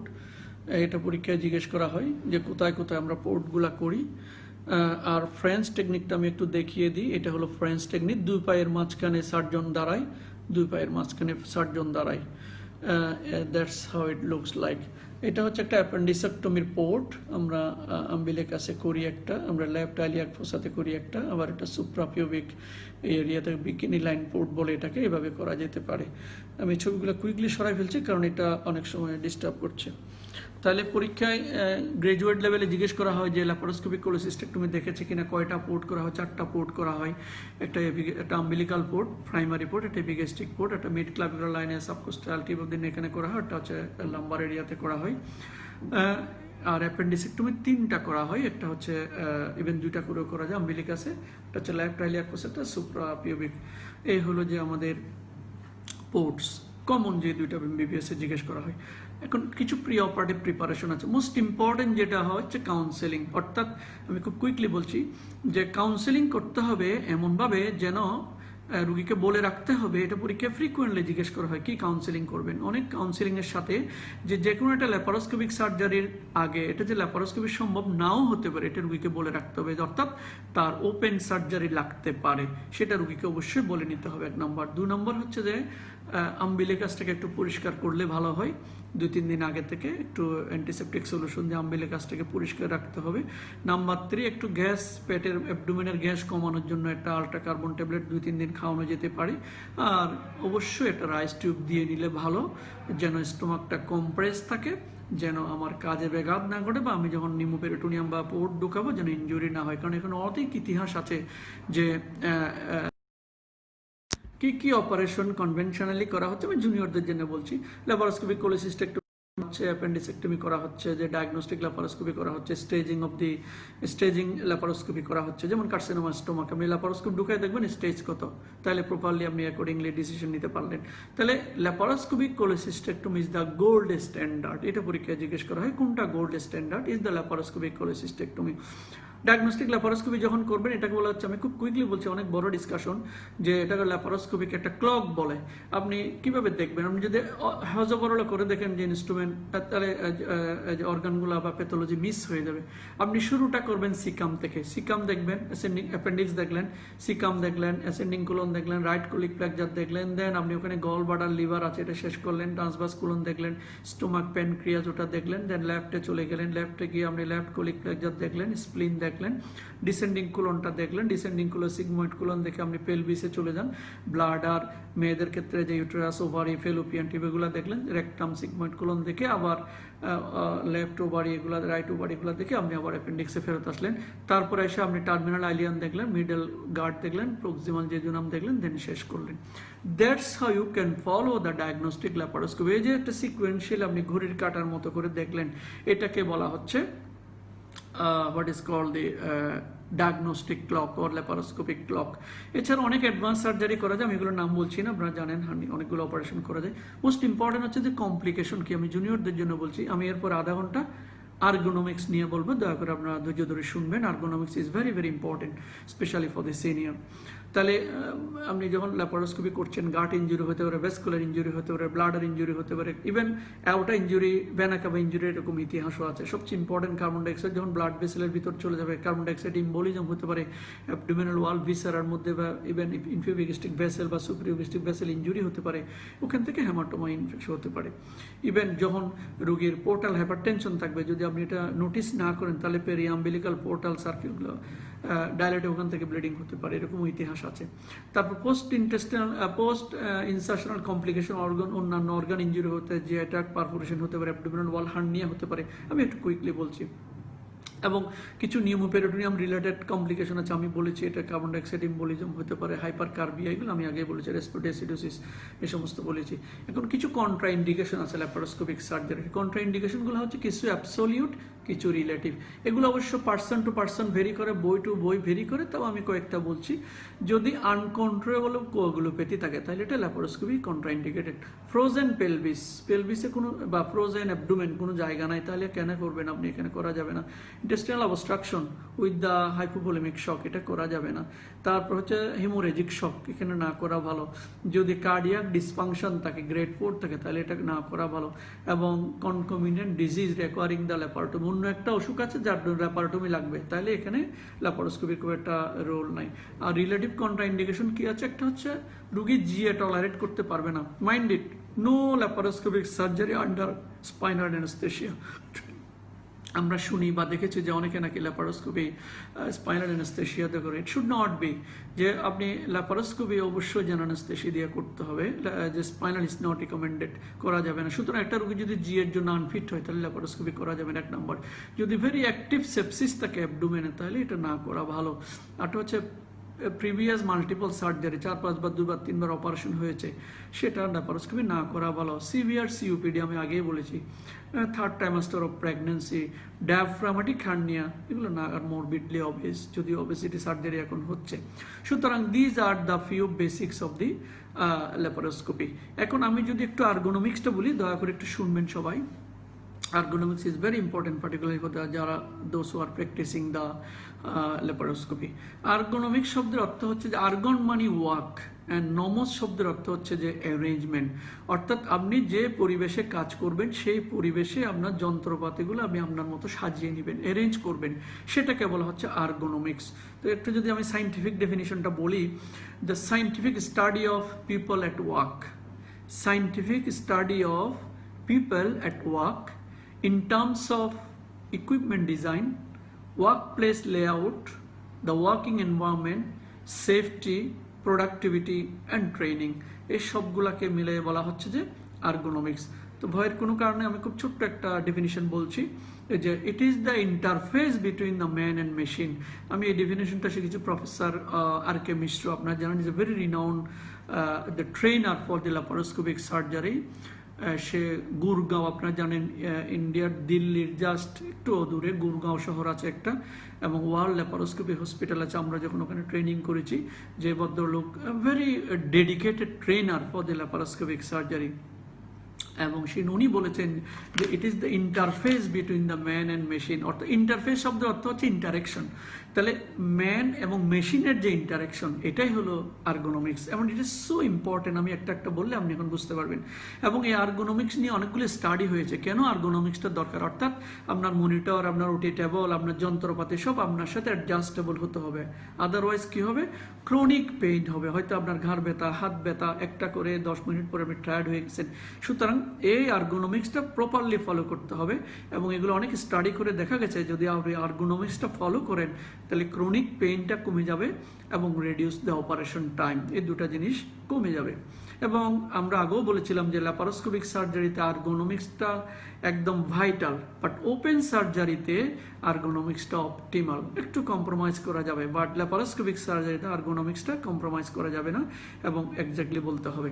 এখন আর্গোনমিক্সের মধ্যে অনেকগুলো বিষয় আছে, আমি ছোট্ট ছোট দু একটা সহজ কথা বলবো, জুনিয়ররা এগুলো বুঝতে পারবে। আমি ভেরি ডিফিকাল্ট সাবজেক্ট, একটু আমি সহজ করে বলার চেষ্টা করব। একটা হচ্ছে স্ট্রেট লাইন প্রিন্সিপাল, অর্থাৎ আপনার চোখ, মনিটর, আপনার চোখ, সার্জনের চোখ, টার্গেট অর্গান এবং যে মনিটর এক লাইনে থাকতে হবে। আমি ছবি দেখাবো, এটাকে বলা হচ্ছে স্ট্রেট লাইন প্রিন্সিপাল। আর হচ্ছে ট্রায়াঙ্গুলেশন। ট্রায়াঙ্গুলেশনটা হচ্ছে যে, আমি একটা ছবি দেখাবো, এর আগে নামগুলো বলিনি। স্ট্রেট লাইন প্রিন্সিপাল একটা, triangulation, manipulation angle, elevation angle, low lying table and gauge down view, এই কয়েকটা আর্গোনমিক্স প্রিন্সিপাল আপনাকে ফলো করতে হবে। সেটা আমি জানি না ভিডিও অফ হয়ে যাবে কিনা, আবার একটা ছবি যদি দেখায়, দেখেন একটা সার্জন দাঁড়িয়ে অপারেশন করছেন, এটা হচ্ছে সার্জনের রাইট হ্যান্ড, লেফট হ্যান্ড, চোখ দেখেন, তাহলে তার যে ইনস্ট্রুমেন্ট হ্যান্ডেল, এটা একটা ট্রায়াঙ্গেল তৈরি হয়েছে ওনার ভিশন থেকে, আর দুই হাতের একটা ট্রায়াঙ্গেল ত্রিভুজ তৈরি হয়ে, এটা একটা ত্রিভুজ। আর তো যদি আমি ক্লোজ করে দেখেন, ইয়েলো একটা ট্রায়াঙ্গেল দেখেন, এটা হলো টেলিস্কোপ, এটা হলো একটা পোর্ট, এটা আর একটা পোর্ট, এই যে পোর্ট, এই যে একটা ট্রায়াঙ্গেল, এখানে একটা ট্রায়াঙ্গেল। আবার আমি আমার খাতাতেই দেখাই, এটা আমি একটু ড্র করেছিলাম, তাহলে আপনারা দেখেন, এটা মনে করেন যে সার্জনের আই, এটা হচ্ছে যে তার হ্যান্ডেল, ইনস্ট্রুমেন্টের হ্যান্ডেল। তাহলে সার্জনের আই, এই রাইট হ্যান্ডেল, লেফট হ্যান্ডেল, তাহলে এই যে একটা ট্রায়াঙ্গেল হলো, এটা হচ্ছে যে একটা ট্রায়াঙ্গেল, এরকম প্রিন্সিপাল ফলো করতে হবে। এটা যদি আপনি দেখেন, এটা হচ্ছে যে আমাদের ক্যামেরা পোর্ট, এটা হচ্ছে আমার রাইট পোর্ট, রাইট হ্যান্ডের পোর্ট, এটা হচ্ছে আমার লেফট হ্যান্ডের পোর্ট, তাহলে এখানে একটা ট্রায়াঙ্গেল হলো। আবার এটা আমার রাইট হ্যান্ডেল পোর্ট, এটা লেফট হ্যান্ডের পোর্ট, এটা হচ্ছে আমার টার্গেট অর্গান, এখানে একটা ট্রায়াঙ্গেল হলো। আবার আমি যদি এখানে একটা ইমেজিনারি লাইন টানি, এটা হচ্ছে স্ট্রেট লাইন, তাহলে দেখেন এখানে একটা ট্রায়াঙ্গেল, আমার রাইট হ্যান্ড, আমার টেলিস্কোপ, আমার টার্গেট অর্গান, এখানে একটা ট্রায়াঙ্গেল। ঠিক এবার টার্গেট অর্গান, আমার টেলিস্কোপ, আমার লেফট হ্যান্ড, এখানে একটা ট্রায়াঙ্গেল। তাহলে এরকম অনেকগুলো ট্রায়াঙ্গেল এখানে তৈরি হয়। তাহলে আমি যদি আমার পোর্টগুলা করার সময়, আমি যখন ল্যাপারোস্কোপিক পোর্ট করবো, ইজ সো ইম্পর্টেন্ট যে পজিশন অফ দি পোর্ট, আমি যদি এই পোর্টগুলা করার সময় এই রুলগুলো ফলো করি, তাহলে আমার কাজটা অনেক ইজি হবে, আমার এক্সজশনটা কমবে, পেইন কমবে, টাইম কুইকলি হবে, কমে আসবে। তাহলে এটা হচ্ছে মেইন টার্মগুলো। আমি আবার বলছি, স্ট্রেট লাইন প্রিন্সিপাল, আমি সবগুলো আর একটু আবার বলবো। Triangulation, manipulation angle, elevation angle, low lying table and the gaze down view. আমি প্রত্যেকটা আবার আলাদা আলাদা করে বলছি, একটু ধৈর্য ধরে শুনবেন। এখন শুধু তো যন্ত্রপাতির কথা বললাম, পেশেন্টের পজিশনটাও আমাদের সুইটেবল হতে হবে। পেশেন্টের পজিশন ইজ অলসো ইম্পর্টেন্ট। আপনি দেখবেন যে যারা ল্যাপারোস্কোপি দেখেছেন, আমরা পেশেন্টকে অ্যানেস্থেশিয়া দেওয়ার পরে, পোর্টগুলা করার পরে পেশেন্টকে আমাদের সুবিধা মতো পজিশন করে নিই।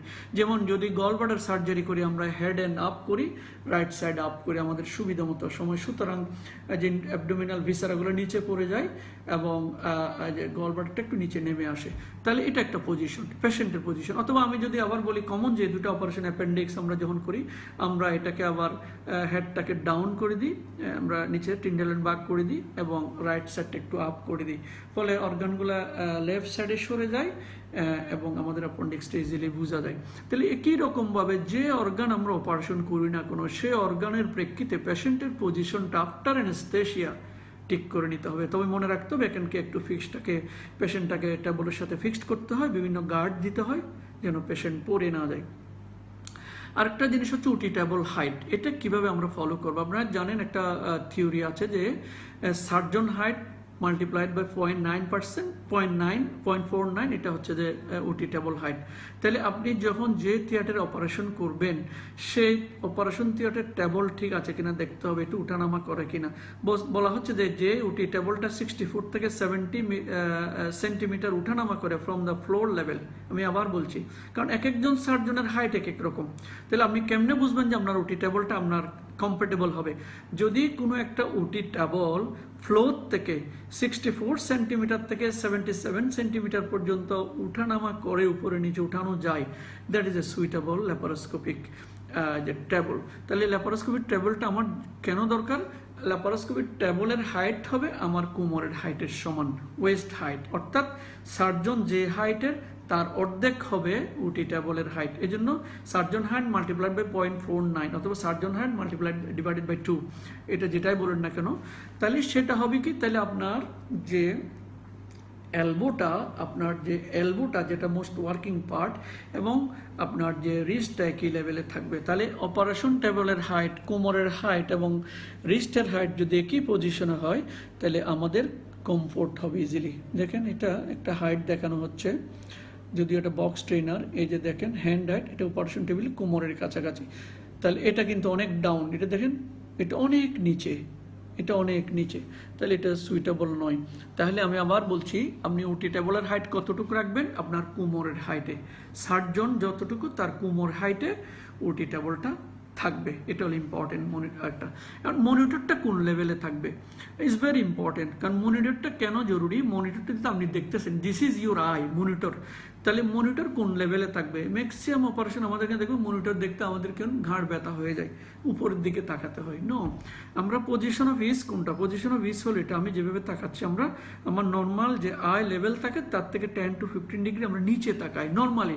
তাহলে that is the position of is of the I. আমরা নর্মালি এভাবে, আপনি দেখেন পথে হাঁটতেছেন, নর্মালি কিভাবে হাঁটি না আমরা কিন্তু এভাবেও হাঁটি না, আমরা সব নিচের দিকে একটু তাকিয়ে হাঁটি।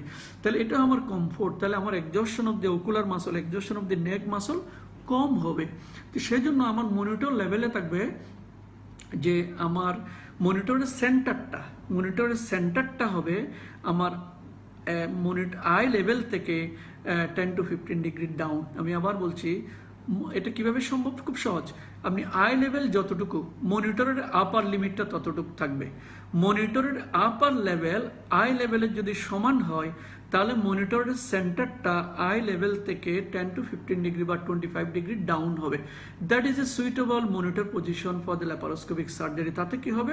আই এর উপর ওকুলার মাসলের ফাংশন কম হবে, এক্সজশন কম হবে, নেক মাসলের এক্সজশনটা কম হবে, ফলে অনেকক্ষণ অপারেশন করা যাবে ইজিলি। কিন্তু যদি একটু উপরে ঘাড় এভাবে তাকাতে হয় তাহলে ইজিলি এক্সজশন হয়ে যাবেন, অপারেশন বেশিক্ষণ কনসেন্ট্রেশন করা যাবে না, মিসহ্যাপ হবে, বেশি সার্জারি করা যাবে না। তাহলে আমি যদি একটু ছবিটা দেখাই, হাউ ইট লুকস লাইক, এটা দেখেন খুব সুইটেবল একটা। দেখেন মনিটরটা কত নিচে, চোখের লেভেল থেকে 10 to 15 ডিগ্রি মনিটরের সেন্টারটা। এটা দেখেন যে মনিটরের আপার মার্জিনটা হবে আই লেভেলে, দেন সেন্টারটা হবে 10 to 15 ডিগ্রি ডাউন। যদি এরকম হয় তাহলে চোখের উপর কোনো প্রেশার পড়বে না বা কম প্রেশার পড়বে, অনেকক্ষণ সার্জারি কমফোর্টেবলি করা যাবে। তাহলে এটা খেয়াল রাখবেন যে আপনি যখন সার্জারি করছেন মনিটরের সেন্টারটা হবে 10 to 15 ডিগ্রি ডাউন। সেই জন্য আমি আগে বলছিলাম যে আমাদের সিলিং মাউন্টেড যে মনিটরগুলো আছে দ্যাট ইজ সুইটেবল, কারণ আপনি ইচ্ছা মতো উপরে নিচে করতে পারছেন, ডান বাম করতে পারছেন। কিন্তু ডাউন করা, তখন আমাদেরকে একটা ট্রলির উপর দাঁড়াতে হয়।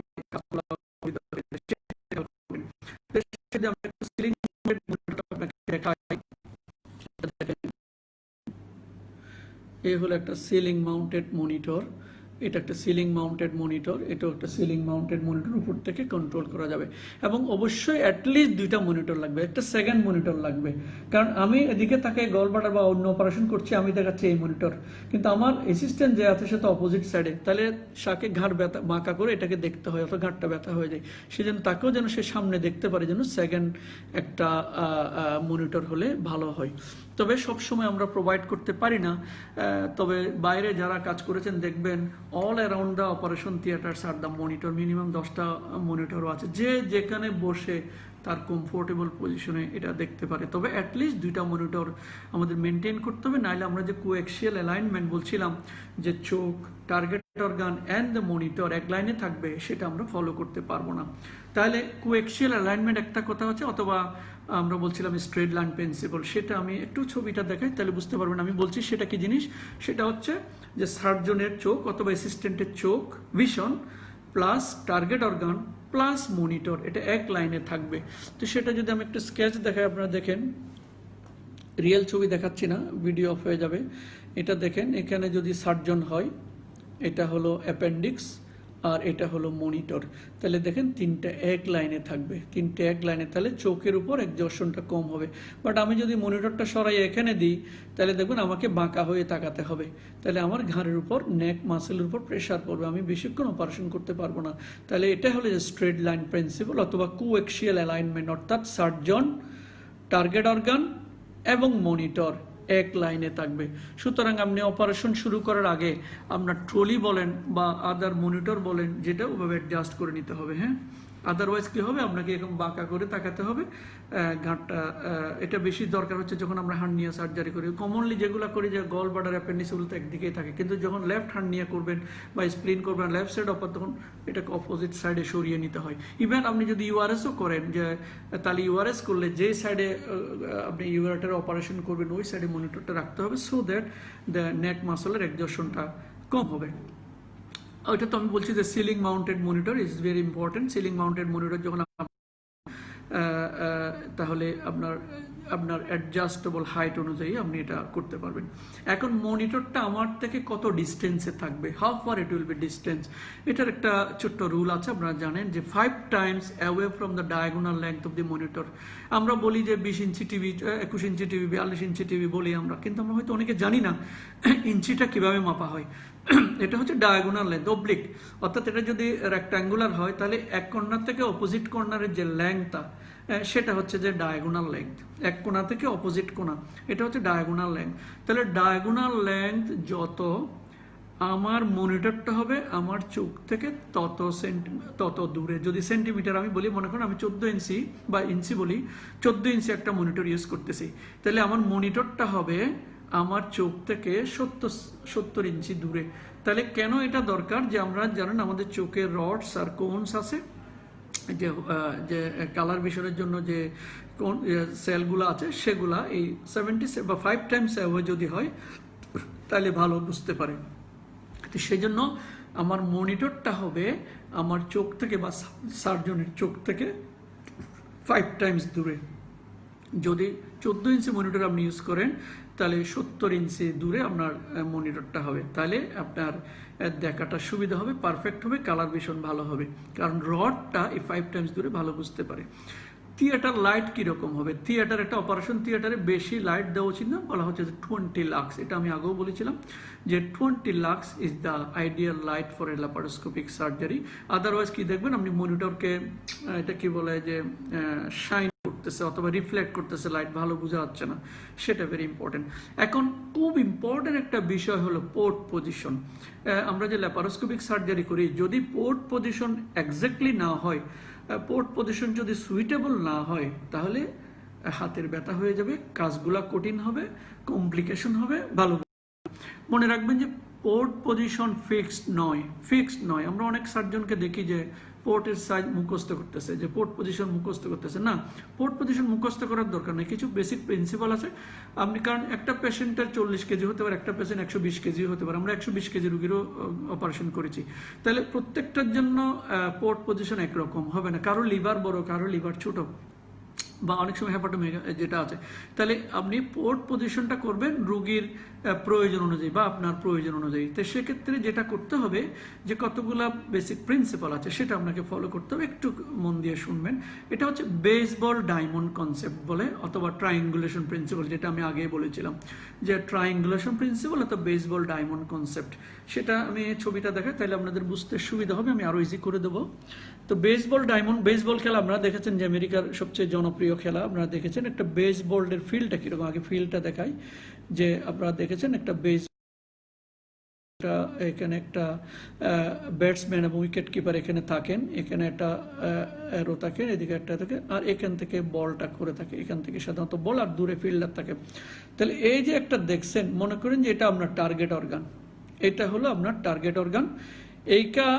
এটাকে আপনি কেন্দ্র ধরে এখানে একটা দেখেন, আমি এটা আর্ক করতে পারবেন, আর্ক, এরকম একটা আর্ক করলেন, এটাকে কেন্দ্র ধরে, তাহলে আপনার এটা কত দূরে, রেডিয়াসটা কত হবে, রেডিয়াস হবে 10 to 15 সেন্টিমিটার দূরে। আমি এটা আরও একটা পরে ছবি দেখাবো, আরও ক্লিয়ার করে দেবো। জাস্ট আপনি দেখেন যে বেসবল ফিল্ডটা দেখেন, তাহলে আমি যদি বেসবল ডায়মন্ড কনসেপ্ট ফলো করে আমি যদি আমার পোর্টগুলো, তাহলে আমার অসুবিধা হবে না। সেটা যদি আমি পরের ছবিটা দেখে তাহলে আপনাদের আরও ইজি হয়ে যাবে। দেখেন এটা হলো যে মনে করেন আমার টার্গেট অর্গান, এটা আমার টার্গেট, ধরলাম এটা স্টোমাক, এটা হলো আমার স্টোমাক, আমার এটা হলো আম্বিলিকাস। আমি দেখব যে আমার এখানে কত 10 to 15 সেন্টিমিটার আমি নিব কিনা। কেন 10 to 15 সেন্টিমিটার? আমি আগে বলছি যে আমরা বলেছি যে আমরা অ্যাডাল্ট ইনস্ট্রুমেন্টটা ইউজ করি 36 সেন্টিমিটার, তাহলে তার অর্ধেক হলো 18। আমি যখন আরও একটু পরে বলবো যে দ্য ফার্স্ট প্রিন্সিপাল, যে আমার অর্ধেক ইনস্ট্রুমেন্ট থাকবে ভিতরে, অর্ধেক ইনস্ট্রুমেন্ট থাকবে বাইরে। তাহলে আমি যদি 38কে অর্ধেক করি, 36কে অর্ধেক করি, তাহলে হলো 18 থাকবে পেটের ভিতরে, 18 থাকবে পেটের বাইরে। কিন্তু একটু কারেকশন ফ্যাক্টর আছে, যে প্যারাইটাল ওয়ালে তো 2 to 3, 4, 5 সেন্টিমিটার হতে পারে, সেই জন্য আমরা এখানে 18 না নিয়ে 15 বা তার চেয়ে একটু কম নিলাম। তাহলে আমরা এটা যদি টার্গেট অর্গান হয়, তাহলে এটাকে টার্গেট অর্গান ধরে 10 to 15 সেন্টিমিটার দূরে আমি একটা বৃত্ত বা হাফ সার্কেল আঁকবো, হাফ সার্কেল। তাহলে আমার সব পোর্টগুলা হবে এই হাফ সার্কেলের লাইনে। এটা যদি আমার আম্বিলিকালস হয়, এই চারিদিকে আমার পোর্টগুলো হবে, এবং এই যে দুইটা পোর্ট বলছি আমরা, এই দুইটা অ্যাটলিস্ট 5 সেন্টিমিটার হতে হবে। আমি আবার বলছি, এটা যদি আমার টার্গেট অর্গান হয়, এটা যদি আমার টার্গেট অর্গান হয়, এই টার্গেট অর্গান থেকে 10 to 15 সেন্টিমিটার দূরে রেডিয়াস নিয়ে আমি যদি একটা হাফ সার্কেল বা আর্ক আঁকি, আমার সেকেন্ডারি পোর্টগুলো হবে সব এই লাইনে, বা আমার পোর্টগুলো হবে এই লাইনে, এবং এই একটা পোর্ট থেকে আর একটা পোর্টের ডিস্টেন্স অ্যাটলিস্ট 5 সেন্টিমিটার হতে হবে। তাইলে হবে কি, আমার পোর্টগুলো একজ্যাক্ট পজিশনে হবে। সো এটা হলো একটা বেসবল ডায়মন্ড কনসেপ্ট, এটাকে ফলো করে আপনি পোর্টগুলা করবেন। সুতরাং পোর্টের পজিশন মুখস্থ করার দরকার নেই, হয়তো একটু ভিজুয়াল ইমপ্রেশন রাখলেন। এখন এটার 3টা প্রিন্সিপাল আছে, আমি জাস্ট শেষের দিকে চলে আসছি। বেসবল ডায়মন্ডের কনসেপ্টের ফার্স্ট প্রিন্সিপাল হলো যে, আমি আগে বলেছি যে half of the instrument should be in and half of the instrument should be out. এটা যদি 36 সেন্টিমিটার হয়, এটা যদি 50-50 হয়, তাহলে এটা থাকবে অর্ধেক ভিতরে, অর্ধেক থাকবে বাইরে। তাহলে এই যে অর্ধেক ভিতরে অর্ধেক বাইরে, আপনারা জানেন যে liver type 1, type 2, type 3 liver আছে, আমরা জানি। এটা হচ্ছে টাইপ 1 লিভার, এটা দাড়িপাল্লার মতো, আপনারা দেখেছেন দাড়িপাল্লা, যে দাড়িপাল্লা যেমন দুদিকে সমান থাকে, ব্যালেন্স থাকে, ঠিক একইভাবে আমি যদি আমার ইনস্ট্রুমেন্টের অর্ধেকটা ভিতরে রাখি, অর্ধেকটা বাইরে রাখি, তাহলে আমার কাজটা অ্যাপ্রোপ্রিয়েট হবে, অনেক কমপ্লিকেশন কমে যাবে। So this is the first principle of the baseball diamond concept. 1 number, type 1 liver. আমি একটু ছবিটা দেখাই, তাহলে আপনাদের বুঝতে সুবিধা হবে। এটা হচ্ছে, এটা জানেন আমরা, একটা লিভারের 3টা পার্ট থাকে, এটা হচ্ছে ফালক্রাম। এটা যদি অবজেক্ট লোড বা ইফোর্ট অথবা একটা লোড, তাহলে এই দুইটা সমান সমান হতে হবে, লুকস লাইক যে দাড়িপাল্লার মতো সমান সমান হতে হবে। So that is the first law of the first principle of the diamond concept. কেন এটা দরকার? যদি আপনি এটাকে অতিরিক্ত ঢুকায় ফেলেন, দেখেন আপনি এখানে অনেক বেশি নাড়তেছেন, কিন্তু এখানে মুভমেন্ট হচ্ছে খুব কম। আবার যদি খুব বেশি কম ঢুকান, এখানে একটুখানি নাড়লে অনেক নড়ে যাচ্ছে। খেয়াল করেন, এখানে যদি ফালক্রাম হয়, হ্যাঁ, এখানে যদি ফালক্রাম হয় বা অ্যাবডোমিনাল ওয়াল হয়, ইনস্ট্রুমেন্ট হয়, তাহলে এখানে একটুখানি নাড়লে এখানে অনেক নেড়ে যাচ্ছে। আবার যদি ভিতরে কম ঢুকান, দেখেন এখানে অনেক নাড়লে এটা সামান্য নড়তেছে, তাহলে কাজে ব্যাঘাত ঘটাবে। কাপলিং, কাউন্টার কাপলিং, অনেকগুলো আমি গেলে কঠিন কঠিন জিনিস, আমরা বুঝবেন না, অনেক বিষয় হবে। তো সেজন্য শুধু এতটুকু মনে রাখবেন যে অর্ধেক ইনস্ট্রুমেন্ট ভিতরে হবে, অর্ধেক ইনস্ট্রুমেন্ট লেংথ বাইরে হবে, সেটা। তাহলে আমি যদি একটু ছবি দেখাই, তাহলে আপনি বুঝতে পারবেন কত সুইটেবল। 1:1, এই যে এটা হচ্ছে 1:1, দেখেন আপনি অর্ধেকটা ভিতরে, অর্ধেকটা বাইরে, 1:1। তাহলে যদি 1:1 আপনি এটা করেন, তাহলে আপনার কাজটা খুব সুবিধা হবে। এটা হলো যে ফার্স্ট প্রিন্সিপাল। এখন অন্যান্য প্রিন্সিপালগুলো বুঝতে হলে কিছু অ্যাঙ্গেল আছে, অ্যাঙ্গেলগুলো আসলে সহজ, আমি একটু বলি। 3টা অ্যাঙ্গেল আছে, একটা হচ্ছে যে ম্যানিপুলেশন অ্যাঙ্গেল, একটা হচ্ছে অ্যাজাইমাথ অ্যাঙ্গেল, একটা হচ্ছে এলিভেশন অ্যাঙ্গেল। এই অ্যাঙ্গেলগুলোকে আপনাকে ফলো করতে হবে। অ্যাঙ্গেলগুলো যদি আপনি মেনটেন না করেন তাহলে কাজ ভালো হবে না, আপনার হাত এক্সজশন হবে, একটার সাথে একটা ফ্রিকশন হবে। তাহলে একটা হচ্ছে কি, একটা হচ্ছে যে ম্যানিপুলেশন অ্যাঙ্গেল। ম্যানিপুলেশন অ্যাঙ্গেলটা কি আমি যদি একটু দেখাই, দেখেন আমার এটা রাইট পোর্ট লেফট কোড, আমি দুটা ইনস্ট্রুমেন্টকে একসাথে করলাম। তাহলে এই যে দুইটা ইনস্ট্রুমেন্টের জাংশনে যে অ্যাঙ্গেলটা হলো, এখানে যে অ্যাঙ্গেলটা হলো দেখেন এই অ্যাঙ্গেল, তাহলে এই অ্যাঙ্গেলটা হলো ম্যানিপুলেশন অ্যাঙ্গেল। অর্থাৎ এইভাবে আমি যখন কাজ করব এইভাবে হতে হবে, এই যে অ্যাঙ্গেলটা এটা হবে 60 ডিগ্রি। তাহলে ম্যানিপুলেশন অ্যাঙ্গেল আমার কাজ করে সুবিধা মতো অ্যাঙ্গেলটা হচ্ছে 60 ডিগ্রি। তাহলে ম্যানিপুলেশন অ্যাঙ্গেল যখন আপনি অ্যাঙ্গুলেশন করবেন 60 ডিগ্রি করবেন তখন কাজটা সুবিধা হবে। এটা আরো খুব সহজ একদম। আপনি দেখেন আপনি কম্পিউটার টাইপ করতেছেন, আপনি কম্পিউটার টাইপ করবেন হাতটা এরকম, আপনি বইটা উল্টাবেন আপনার হাতটা এরকম, আপনি যে চিকেন খাচ্ছেন যে যে ফাস্ট ফুডের দোকানে তাহলে আপনার হাতটা এরকম। যে 60 ডিগ্রি ম্যানিপুলেশন অ্যাঙ্গেল যদি হয়, দ্যাট ইজ দ্য আমাদের যে comfortable hand position for the action. তাহলে দুইটা হ্যান্ডের বা দুইটা ইনস্ট্রুমেন্টের মাঝখানে যে অ্যাঙ্গেলটা সেটা হবে 60 ডিগ্রি, সেটাকে বলা হচ্ছে ম্যানিপুলেশন অ্যাঙ্গেল, নাম্বার 1। নাম্বার 2 হচ্ছে যে অ্যাজাইমাস অ্যাঙ্গেল। অ্যাজাইমাস অ্যাঙ্গেলটা হচ্ছে কি আমি বলি, এটা যদি আমার ম্যানিপুলেশন অ্যাঙ্গেল হয় তাহলে এর মাঝখান দিয়ে টেলিস্কোপটা ডুববে। অর্থাৎ আমি পোর্ট একটা করব আমার টেলিস্কোপের রাইটে, আরেকটা করব আমি লেফটে।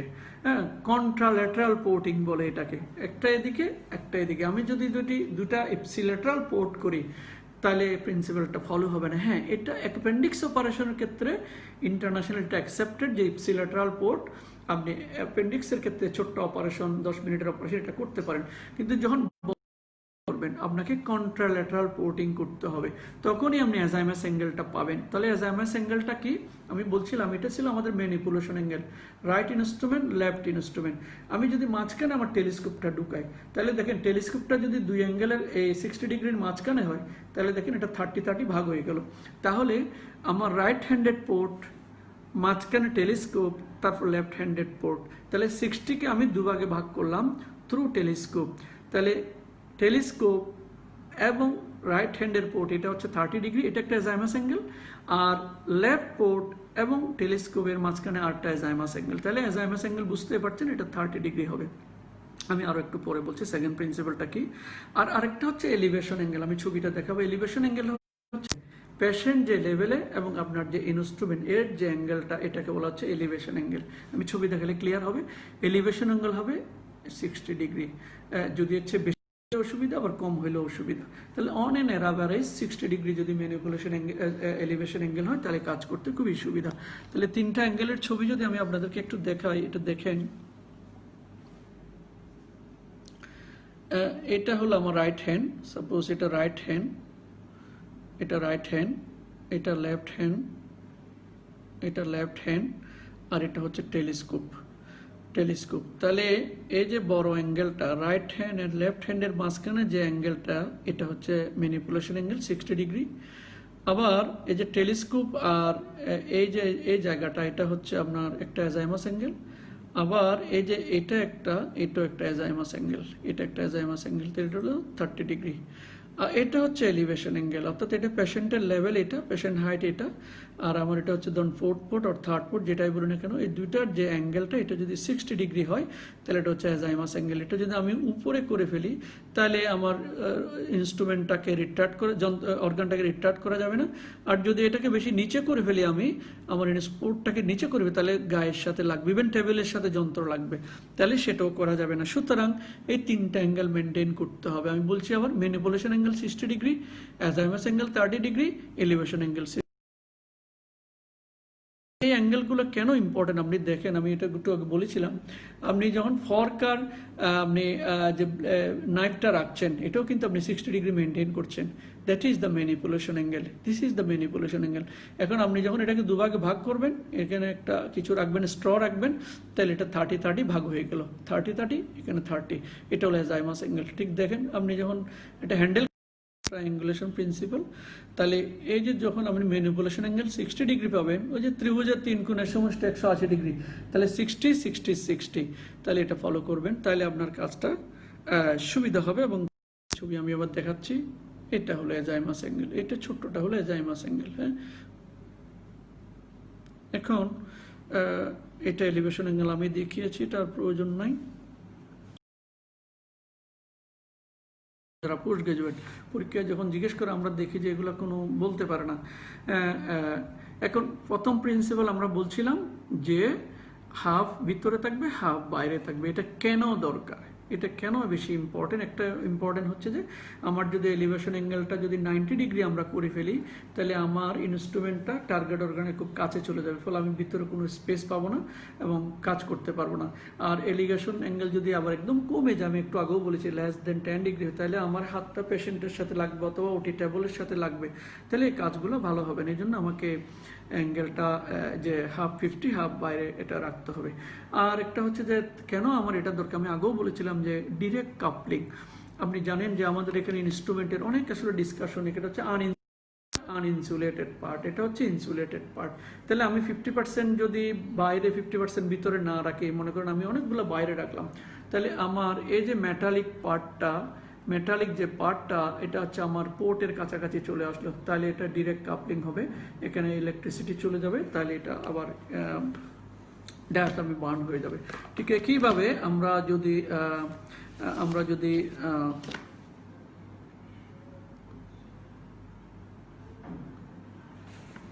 এটাকে কমাই ফেলি, তাহলে এটা আমরা বলছিলাম যে এটা অসুবিধা হবে। আচ্ছা, এখন আরেকটা হচ্ছে যে সেকেন্ড প্রিন্সিপাল আছে একটা। সেকেন্ড প্রিন্সিপালটা হচ্ছে যে সেকেন্ড রেশনালটা আমরা বলেছি, আর সেকেন্ড প্রিন্সিপালটা বলার আগে আমরা একটু থার্ড প্রিন্সিপালটা বলি। থার্ড প্রিন্সিপালটা হচ্ছে যে ম্যানিপুলেশন অ্যাঙ্গেল। আমরা এটা আগেও বলেছিলাম যে যদি ম্যানিপুলেশন অ্যাঙ্গেলটা প্রপার থাকে, তাহলে আপনার এই যে পজিশন অফ ইজ হবে, কমফোর্টেবল হবে এবং এটা কাজের খুবই সুবিধা হবে। এবং সেক্ষেত্রে আমরা যদি বলি যে how to get the third principle, third প্রিন্সিপালটা আপনি কিভাবে পাবেন, আমি একটা ছবি দেখে আগে, তাহলে বুঝতে সুবিধা হবে। যে দেখেন, আমি যদি আমার হাতটাকে এভাবে রাখি,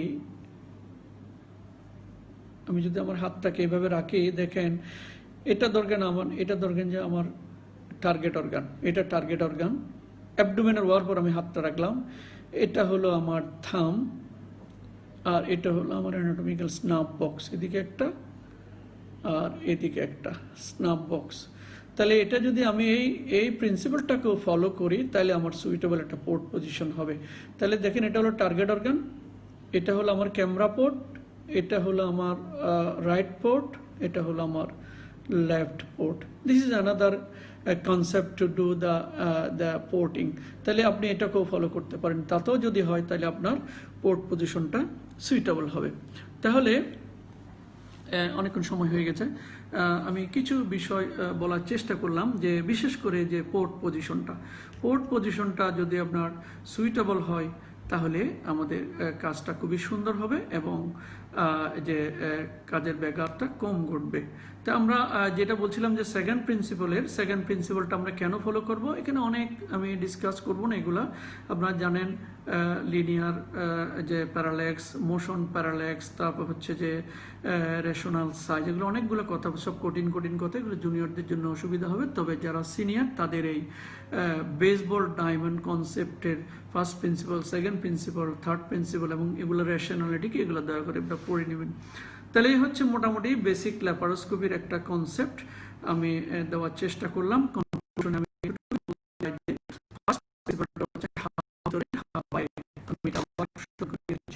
অর্ধেক ভিতরে অর্ধেক বাইরে, তাতে আপনি অনেক সুবিধা পাবেন, নাম্বার 1। নাম্বার 2 হচ্ছে যে অ্যাজাইমাস অ্যাঙ্গেল দুটো সমান হবে, দুটো অ্যাজাইমাস অ্যাঙ্গেলই সমান হবে 30-30, ইট ইজ বেটার। তবে কিছুটা 15 to 30 ডিগ্রি হতে পারে, অর্থাৎ আপনি কন্ট্রাল্যাটারাল পোর্ট করবেন, সেটা আমি আবার বলছি, অর্থাৎ যেখানে টেলিস্কোপ তার দুই দিকে পোর্ট করতে হবে। যদি ইউনিল্যাটারাল করেন তাহলে আপনি অ্যাজাইমাস অ্যাঙ্গেলটা পাবেন না, অনেক অসুবিধা হবে। এবং থার্ড প্রিন্সিপাল হচ্ছে ম্যানিপুলেশন অ্যাঙ্গেলটা অ্যাটলিস্ট 60 ডিগ্রি হবে, তাহলে আপনার পেশেন্টের কন্ট্যাক্টের সাথে লাগবে না বা টেবলের সাথে লাগবে না, আপনার কাজটা ইজি হবে। তাহলে এই হচ্ছে মোটামুটি ল্যাপারোস্কোপির একটু বেসিক আইডিয়া। তো আমি শেষ করব, অনেকক্ষণ হয়ে গেছে, প্রায় 1 ঘন্টা 43 মিনিট হয়ে গেছে।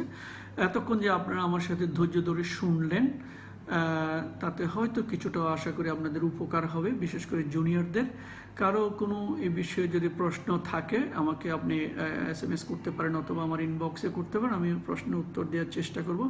এবং ল্যাপারোস্কোপিক সার্জারি বিশেষ ইম্পর্টেন্ট বিষয়টা হলো যে আর্গোনমিক্সটা, যে আমি যে ছোট ছোট কথাগুলো বললাম যে কোনটা কোন লেভেলে থাকবে, এই আর্গোনমিক্স যদি আপনি ফলো করেন তাহলে দেখবেন যে আপনার কাজটা খুব ইজি হচ্ছে, কমফোর্টেবল হচ্ছে। এবং ম্যাক্সিমাম আমাদের যে ল্যাপারোস্কোপিক সার্জারিতে দেখবেন যে আর্গোনমিক্সটা ফলো করা হয় না। সেজন্য আমার যে অপারেশন সেট আপ, সেটা আমাদের ট্রলি দেখলে অনেকে হাসে, যেটা দেখবেন যে আমার অনেক নিচে আর কি, আমার হাইটে তৈরি করা। তো সুতরাং সেটা বড় কথা না, বড় কথা হচ্ছে আপনি আপনার কমফোর্টেবল পজিশনে আপনার ইনস্ট্রুমেন্ট সেট আপ বা ল্যাপারোস্কোপিক সেট আপ করে নেবেন। That is advantageous for you. আর লাস্টলি আমি এই কথাই বলে শেষ করতে চাই, এখানে কোনো ইগোর কোনো বিষয় নয়। আপনারা জানেন ল্যাপারোস্কোপিক সার্জারিতে এত কমপ্লিকেশন হয়েছিল সবগুলো ইগোর কারণে। যখনই আপনি কোনো একটা অপারেশন মনে করবেন যে ডিফিকাল্টি হচ্ছে, অ্যানাটমির প্রবলেম হচ্ছে, ব্লিডিং হচ্ছে, আইডেন্টিফিকেশনের প্রবলেম হচ্ছে, go for open surgery. সেজন্য আমি আগেই বলছিলাম যে before being the laparoscopic surgeon you must be the master of general surgery. Open surgery আপনাকে আগে শিখতে হবে, then laparoscopic surgery, then robotic surgery. তাহলে আপনি যদি ওপেন সার্জারি না জানেন ল্যাপারোস্কোপি করা যাবে না। তো সেই জন্য ল্যাপারোস্কোপিতে once you are facing difficulties, don't bother, go for open. সবাইকে ধন্যবাদ।